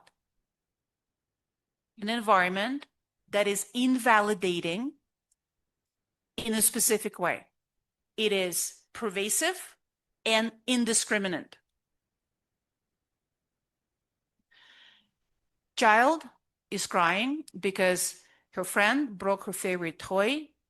Child punched the friend. Friend, get up and leave. Mom is saying, well, punching your friend is not a way to solve problems. That's invalidating the invalid. Invalidation means something doesn't make sense. Invalidation in itself is not a bad word. Invalidation means something doesn't make sense, while validation means something does make sense. As simple as that, right? So when we talk about invalidation, we need to differentiate what kind, because invalidation can also be a constructive feedback. Invalidation is about change. What we're talking about when we get to invalidating environment, we're talking about harmful invalidation, criticism, judgment, shame, and blaming, and traumatic invalidation, in some cases, physical, sexual abuse, emotional abuse, right? So mom is saying, punching your friend is not the way to solve problems. Invalidation of the invalid, and there is nothing to cry about. Invalidation of the valid. Of course the child is crying. Makes sense. She sustained two losses, favorite toy and a friend. You see, indiscriminate and pervasive. Everything is wrong. That's invalidating environment. So as I said, good enough parenting is not good enough for sensitive children. They come into this world with specific needs, and parents do not come to this world with knowledge how to address those needs. Children don't come with instructions. They need to learn. And that's what we're here for. And the metaphor I use is super parenting is like firefighters, okay? Firefighters do not start the fires. Meaning what? Avoiding, modeling, screaming and yelling and using force, right? Avoiding retaliation, avoiding harmful traumatic invalidation. At the same time, firefighters are not afraid of the fires. Meaning what? No accommodation. Instead, they calmly and skillfully put down the fires and work on preventing fires from happening in the future, right? This is just a little bit of a sample of everything that parents are doing: validation, modeling, prompting, teaching of the skills, reinforcement of the use of skills, practicing the skills, and so forth. working on their own emotion regulation, their own relationship with self, and the couples therapy between two parents. Everything is there. So DBT-C can directly target the environment. In DBT-studied model, and even with adolescents, we are pretty much just dealing with the aftermath. DBT-C does what? It changes the transaction as it's unfolding from maladaptive to adaptive. And that's one of the biggest advantages of DBT-C. So child is a client, parents are the main therapeutic tools, and adaptive transaction between the child and the parent is the overarching goal, because that's when the programming is happening, hopefully with adaptive, not virus programs. Now, 4 styles of parenting, the one that we want, promote, and teach. This is parent protector. I know what to do, have a capacity to do it. I'm not afraid of you, no accommodation, and I'm not making you afraid of me by harmful and traumatic invalidation. Most of the time, parents who come to see us are not there. Ineffective parenting, parent-friend, trying to be a friend to your child. It cannot be a friend to your child. And as soon as you're becoming a friend or trying to be a friend, you lose the protective function. To be protecting, you need to be here. You cannot be on the same level. Well, most of the parents who come to us are not even there. They vacillate between the other two. Parent-servant, accommodators, being afraid of the child tiptoeing to avoid outbursts. Understandable. We understand, we validate that, right? But validation does not mean agreement. Yes, we understand why your child is impossible, and this is what you need to do instead. Okay? Cannot be afraid of your kid. And you're avoiding, accommodating. At some point, you do need to get control over what's going on and have the child brush their teeth, go to school, do the homework, whatever. All right? So it goes all the way to the other side, which is parent perpetrator, using force. Now we are in harmful invalidation that sometimes gets into the traumatic, and then they're using force, and you can't do it forever, and then they let go back to the accommodation, back and forth. What kind of programming can you sustain in such an environment? Okay, so now very briefly, what is it that we do? All right, main dialectics, Dennett model, acceptance and change. Main dialectic of DBT-C, which was brought in. This is the balance between addressing external controlling factors and internal controlling factors. Okay, this is knowing what to do. This is acquiring a capacity to do it. And now let's sum it up, information field. External controlling factors, internal controlling factors. External events that elicit, reinforce, punish, extinguish, shape behaviors. Internal controlling factors, what I talked about, self-love, safety, belonging. This is the level of the symptom, level of the problem. This is relationship with the environment, relationship with self. Standard DBT, DBTA address primarily external controlling factors. Marsha Linehan wrote about it all the time. Now, we are also bringing in addressing relationship with self, which is called core problem analysis, which is a model to assess the virus programs, bring them the level of awareness and additional interventions on what to do with them. And all together is DBT for children. Okay, very fast. Okay, I have to go through this, sorry. All right. But we talk about core problem analysis, we're talking about functions. Why functions are so important. Let's take non-suicidal self-injury. There's so many functions to it, right? For example, coping, communication, peer group connection, attention, right? Here, I cut myself everywhere.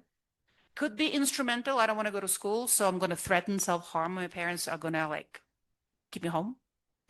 Retaliation. Oh, my parents didn't give me what I wanted. I'm going to cut myself, and then they will feel miserable because they feel miserable every time I cut myself, right? Retaliation. Self-punishment. I hate myself, right? Feel the void. I feel nothing. I'm need to experience something. Therefore, I'm going to kill, harm myself. Or identity. I am this dark person that self-harms. Could be anything. Now, Giving skills is pretty much going to help with coping. Instead of self-harm, use a skill. So matching the function. Maybe communication, maybe peer group connection. What about the rest? Using skills are going to go across the function, against the function. If I want to retaliate, I'm not going to use skills. If I want to self-punish, I'm not going to use skills. Right? None of that is going to happen. So again, tools are important, but we need to give people capacities to use them. People need to understand functions behind their behaviors. And most of those functions, they're completely oblivious about. They don't know. 90% of our reactions come from unconscious processes. Make them conscious. This is the whole point. We're here to help people become their own programmers on a level of awareness. Talk about mindfulness, right? Just in a different way. So how do we address external controlling factors? Well, we talked about this, right? With our DBT-C behavioral change model, you need to have awareness, willingness, capability, right? We'll spend a lot of time with willingness because we're talking about intrinsic, extrinsic, right? Reciprocity. I'm not going to go into the terms, functions. So this is mindfulness, this is all the skills training, right? And this is individual therapy that we're getting the child's willingness and parental willingness to actually do all of this hard stuff. And this applies not only to the child, it applies to parents themselves, right? And for us to figure out why the child is not changing, is it awareness, willingness, capability, 2, 3 of them? We first need to do what? We need to make sure that this variable is constant for parents. Otherwise, too much error rate if we are to talk about it statistically. So parents need to model skills. Reinforce skills, ignore behaviors, suppress dangerous behaviors, validate. It's just like a slew of things that they need to do. And they need to gain the capacity to do it and the knowledge. And with that being said, what we're saying to parents, your child's behavior is irrelevant. Capital letters irrelevant until you know what to do and have a capacity to do it. Doesn't matter what your child does. When you come to me and you say, oh, Johnny did this and that, you know my question, what did you do? I don't care what Johnny did. Johnny's not even here. So talking about Johnny's behavior is useless. What did you do? Okay.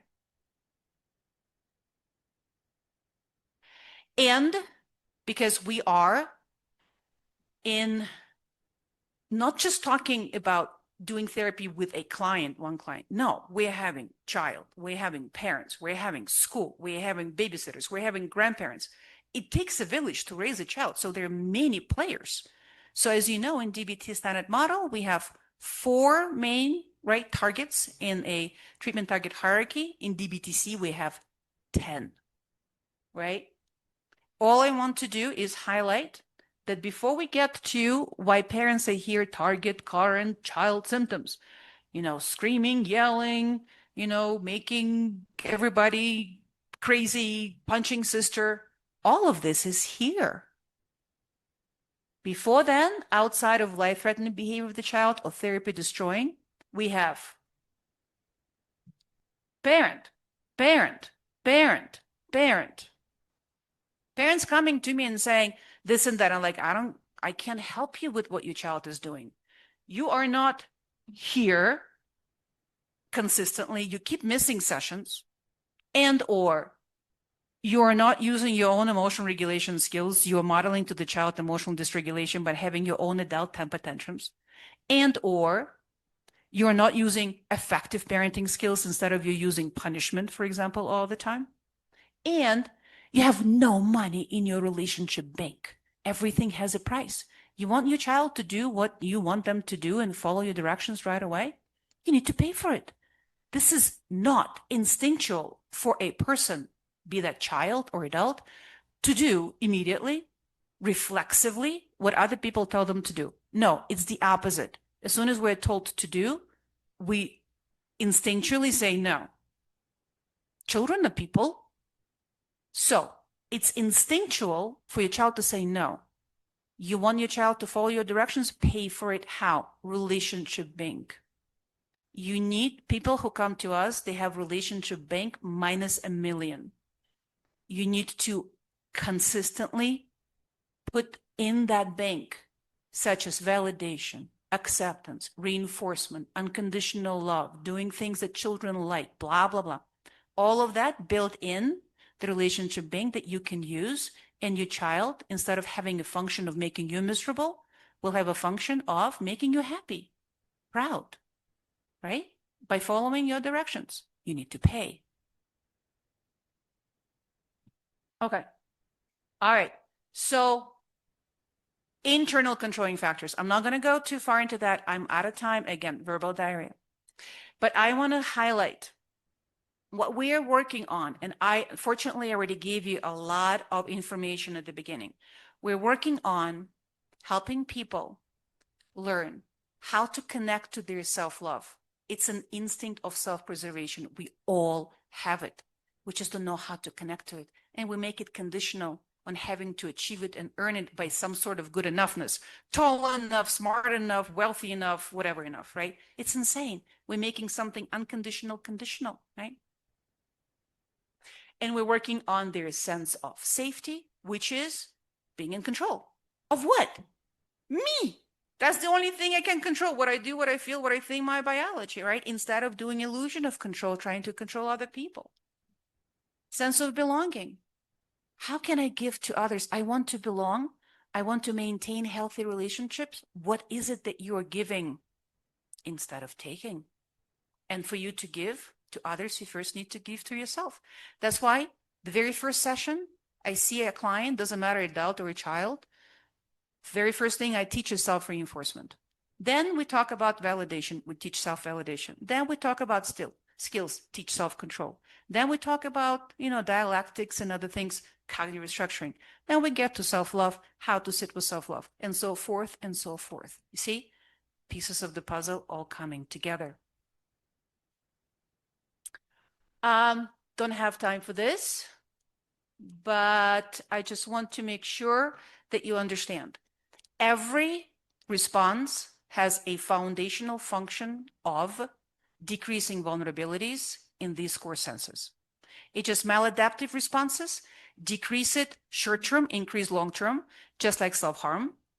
And adaptive responses do the opposite. They can increase temporarily, decrease long-term. This is how it's work. So this is a skeleton of fishing, doing the core problem analysis to get the maladaptive program out. Why did you self-harm? So we're getting into the functions. We're asking questions, why? Why? What does it do for you? Why is it a problem for you, right?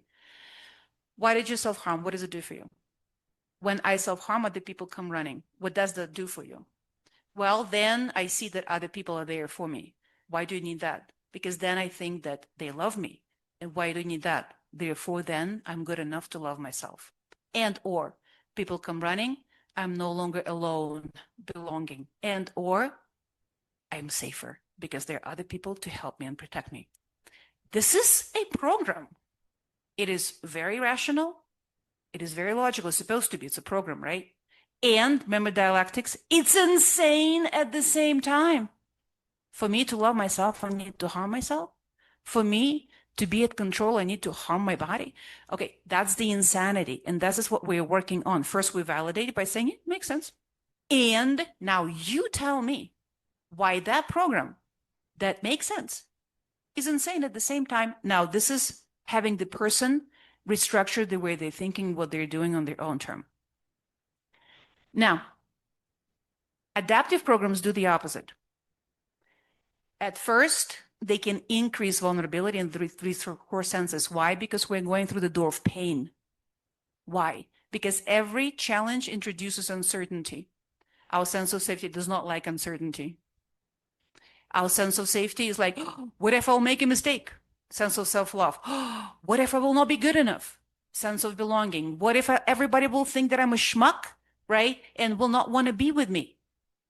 And at first, right? But as soon as we run away, we go straight into the door of suffering. But if we go through, On the other side, long-term increase in self-efficiency, in self-actualization, right? In every other door is out behind that door. So you see, one more time, all responses, all adaptive and maladaptive, have a primary function of decreasing vulnerability in three core senses. Everything that we do can be funneled into that. We just are not aware of it. It's just maladaptive responses decrease temporarily, increase long-term. Adaptive responses increase temporarily, decrease long-term. Okay, people need to understand it. People need to figure this out for themselves. They need to get those programs out, and they need to get a freedom of choice and override them. That's the capacity to use all the skills and techniques and everything else. And once they're good in their relationship with self, they no longer need skills and techniques. They're just mere crutches. Because you're no longer going to have symptoms for which you can use those crutches if you no longer have problems. All right. And I think that I am out of time. Thank you for attending.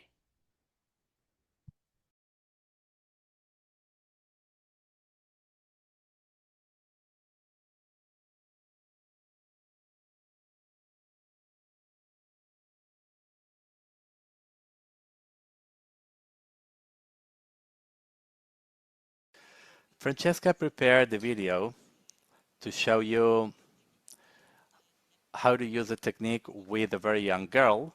We are out of time, so I want to ask if you would like to watch a video. It's a short video, or if you want to go into questions. Yes? You prefer the video? All right.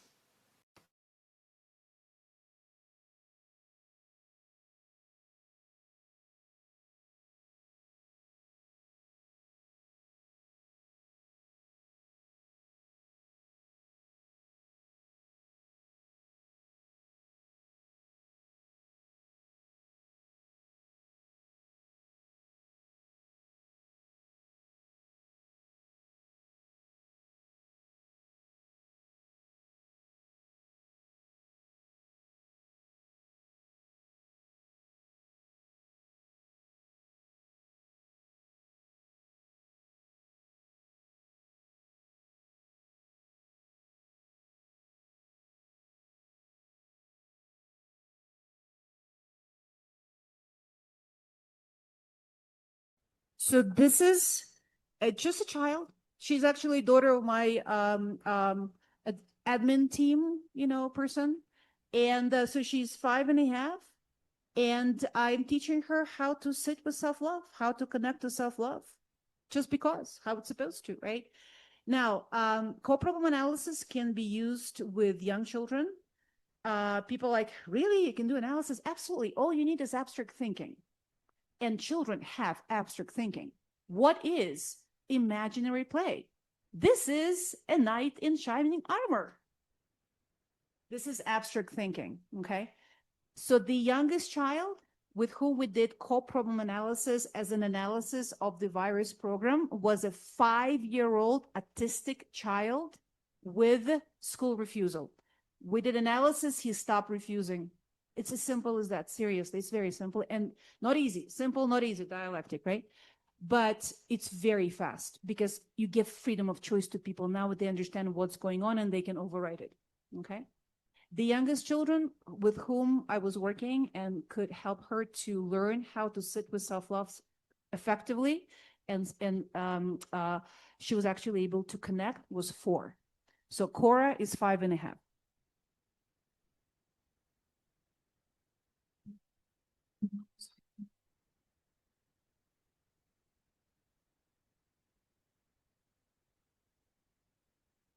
Quiero que lo experimentes. Solo te doy información para que sepas qué buscar. ¿De acuerdo? Así que ahora, lo que vamos a hacer es esto. Te voy a dar el programa, el código, lo que debes decirle a tu computadora. Vas a decírtelo a ti misma. No tienes que decirlo en voz alta. Puedes decirlo dentro de tu mente. Luego vas a cerrar los ojos. Simplemente te vas a sentar. Vas a esperar. Y vas a esperar a que ocurra alguna sensación en tu cuerpo. ¿De acuerdo?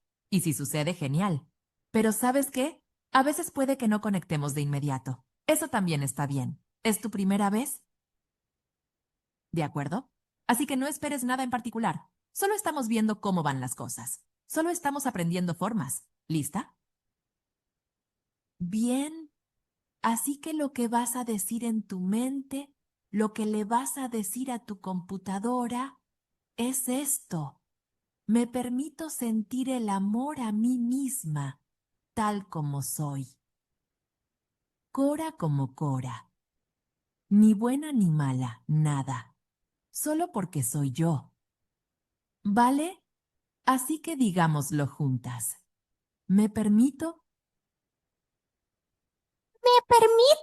sentir el amor a mí misma, sentir el amor a mí misma, tal como soy. como soy. Cora. ¿Vale? Vale. Ahora repítelo para mí antes de decírtelo a ti misma. Me permito. Me permito. Ajá. Me permito Sentir. sentir el amor a mí misma, Tal como soy. tal como soy yo. Cora, Cora. Está bien. Una vez más. Me permito, Me estoy permitiendo. Me permito. Ajá. me permito Sentir el amor a mí misma. sentir el amor a mí misma, Tal como soy. como soy yo, Cora. Está bien una vez más. Me permito sentir el amor a mí misma, tal como soy yo, Cora. Increíble. Y luego vas a cerrar tus ojos y vas a esperar y ver qué pasa. ¿Listo? 1, 2, 3. Y lo haré contigo. Y vamos. Dítelo a ti misma. Y luego espera.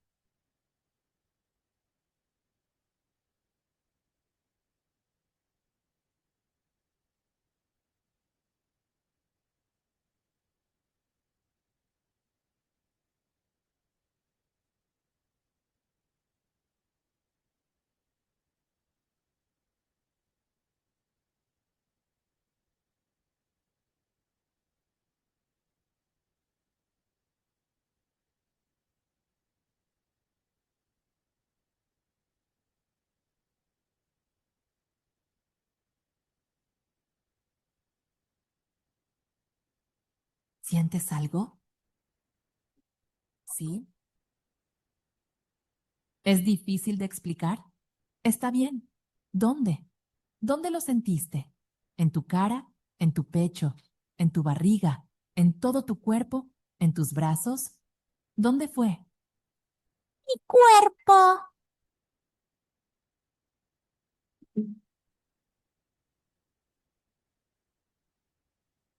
¿Se sintió como un abrazo? ¿Se sintió como calor? ¿Se sintió como un hormigueo? ¿Qué se sintió? calor, Oh, Dios mío, Cora, ¿sabes qué acaba de pasar? Te conectaste con el amor a ti misma. ¡Felicidades! ¿No es increíble? Todo el cuerpo y lo que siente. ¿Cómo estuvo? ¿Te sentiste un poco conectada contigo misma? ¿Como tú contigo tal como eres? sí, ¿Sí? Oh, Dios mío. Está bien, Cora. ¿Recuerda nuestra habilidad?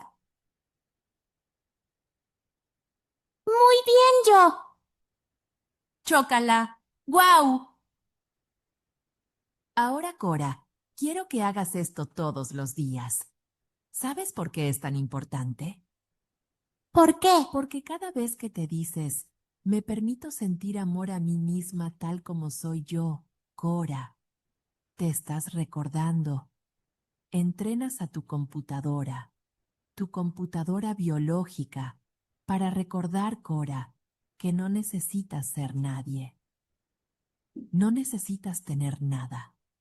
No necesitas lograr nada. Y nadie tiene que querer jugar contigo o estar contigo para que sientas amor por ti misma, porque es gratis. Lo tienes. Naciste con ello.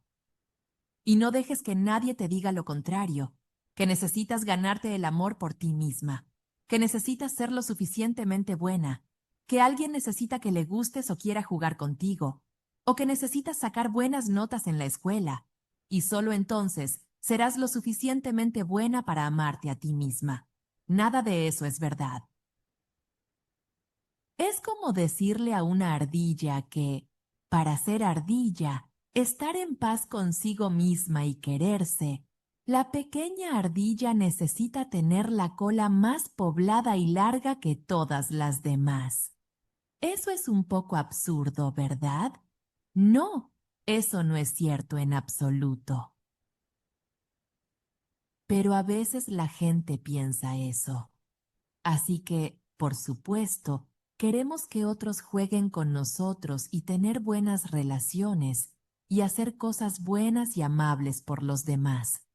Queremos lograr cosas y obtenerlas, pero todo eso solo es importante para nuestra relación con los demás.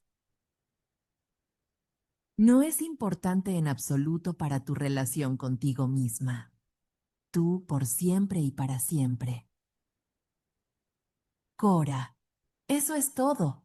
Ni buena Cora, ni mala Cora. Cora.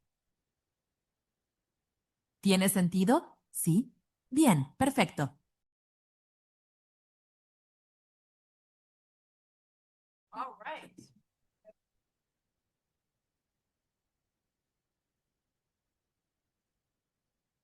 Isn't she the cutest? Yeah. Okay, questions. Una pregunta o un comentario, o sea, ¿quieres hacer? Comments, questions, thoughts, feedback. Lots of information. I understand. By the way, it was just validation.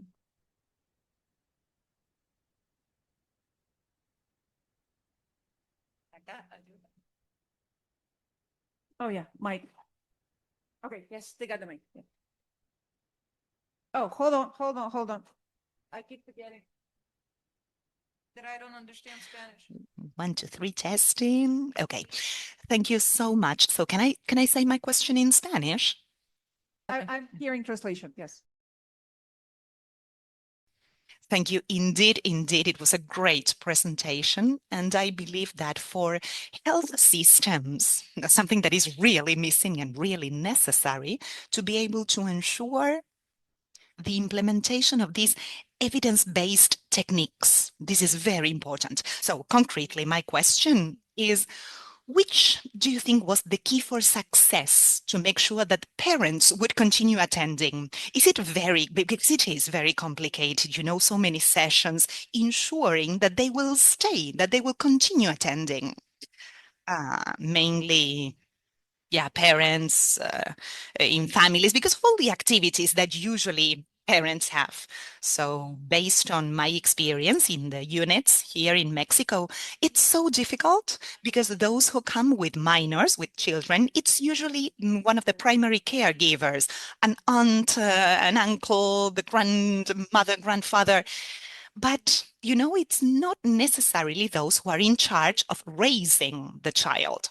And this is usually because of the difficulty for parents to be present. So I would really like to know a bit more from your side, which you consider to be the key for success to make them stay, to make them adhere to the treatment. Excellent. Thank you so much. And there was an answer partially already in your question. Who is with the child? If parents are there, but mostly the child is raised by grandparents, I need grandparents in treatment, not parents too, but I need grandparents. Is it babysitter? I need babysitter, okay? When I say parents, I mean the caregiver for the child, the main caregiver. So I need the main caregiver.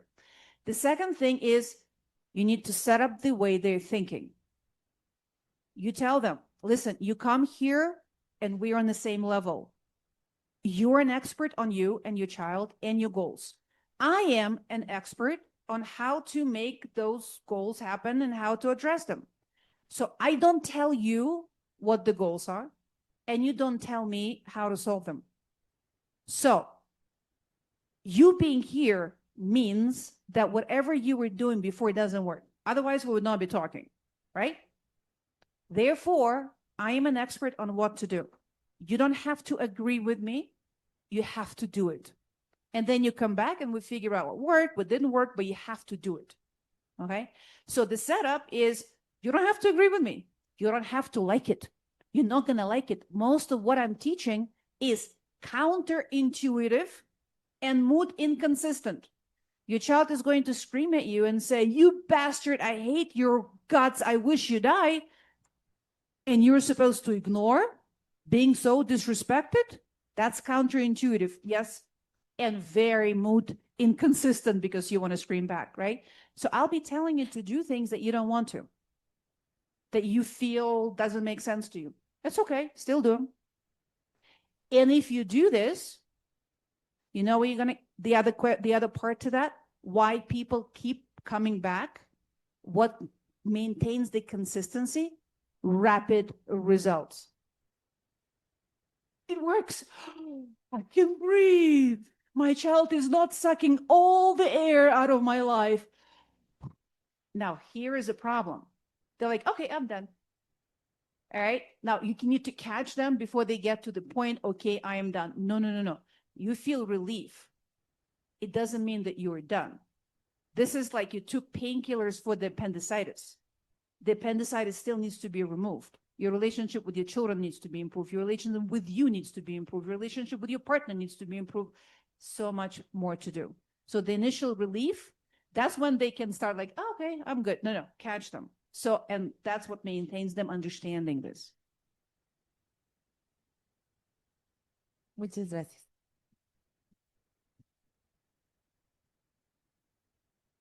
Thank you. It was a great question.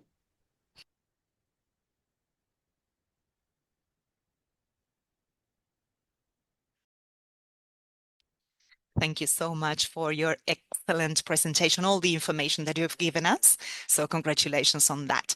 Indeed, we need these kind of tools here in Mexico.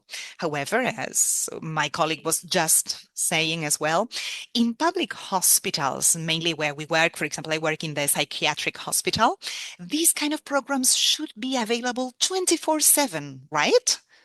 I mean, on the phone maybe, or so maybe this is something that should be managed, kind of like getting to, or having a whole team, a team that is specialized on this therapy on the one hand, but available 24/7 as well, available even if it's by phone to give support or to give more. Yeah, I don't know if you have any other strategy or recommendation that you could give us for public institutions in this case. I have all kinds of strategies because I face so many things. I've been in residential care, inpatient hospitals, outpatient care, this, that. So this is what works. The least amount of time with therapist, right? Because we are all stretched. We have resources, right? Needs to be consumed and, money, time. Least amount of time with therapist that is very targeted. Whatever time you have, targeted. So parent training is on demand, online. Parents go there, learn me talking about all of those concepts and teaching them. And I'm training parents the same way I train therapists. Part 1, external controlling factors. Part 2, internal controlling factors. They know everything therapists do, just in a simplified and condensed version.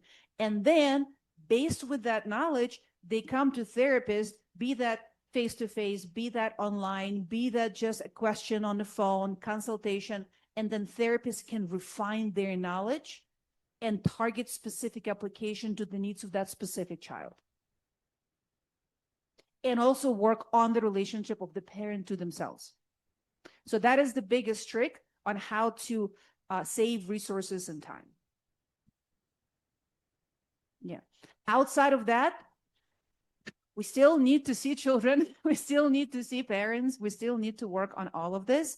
The question is, how can we manage it so that the team is consistent with each other, right? And the team members pretty much on the same, so trained in the same way, okay? And now this is a different level of complication of how to make therapists in Mexico actually have access to the trainings and to the interventions, okay? So that, and this is what we're discussing later today. I was just going to say that same thing. We are going to address that very soon. Thank you indeed for spending half an hour more with us. Thanks for your time.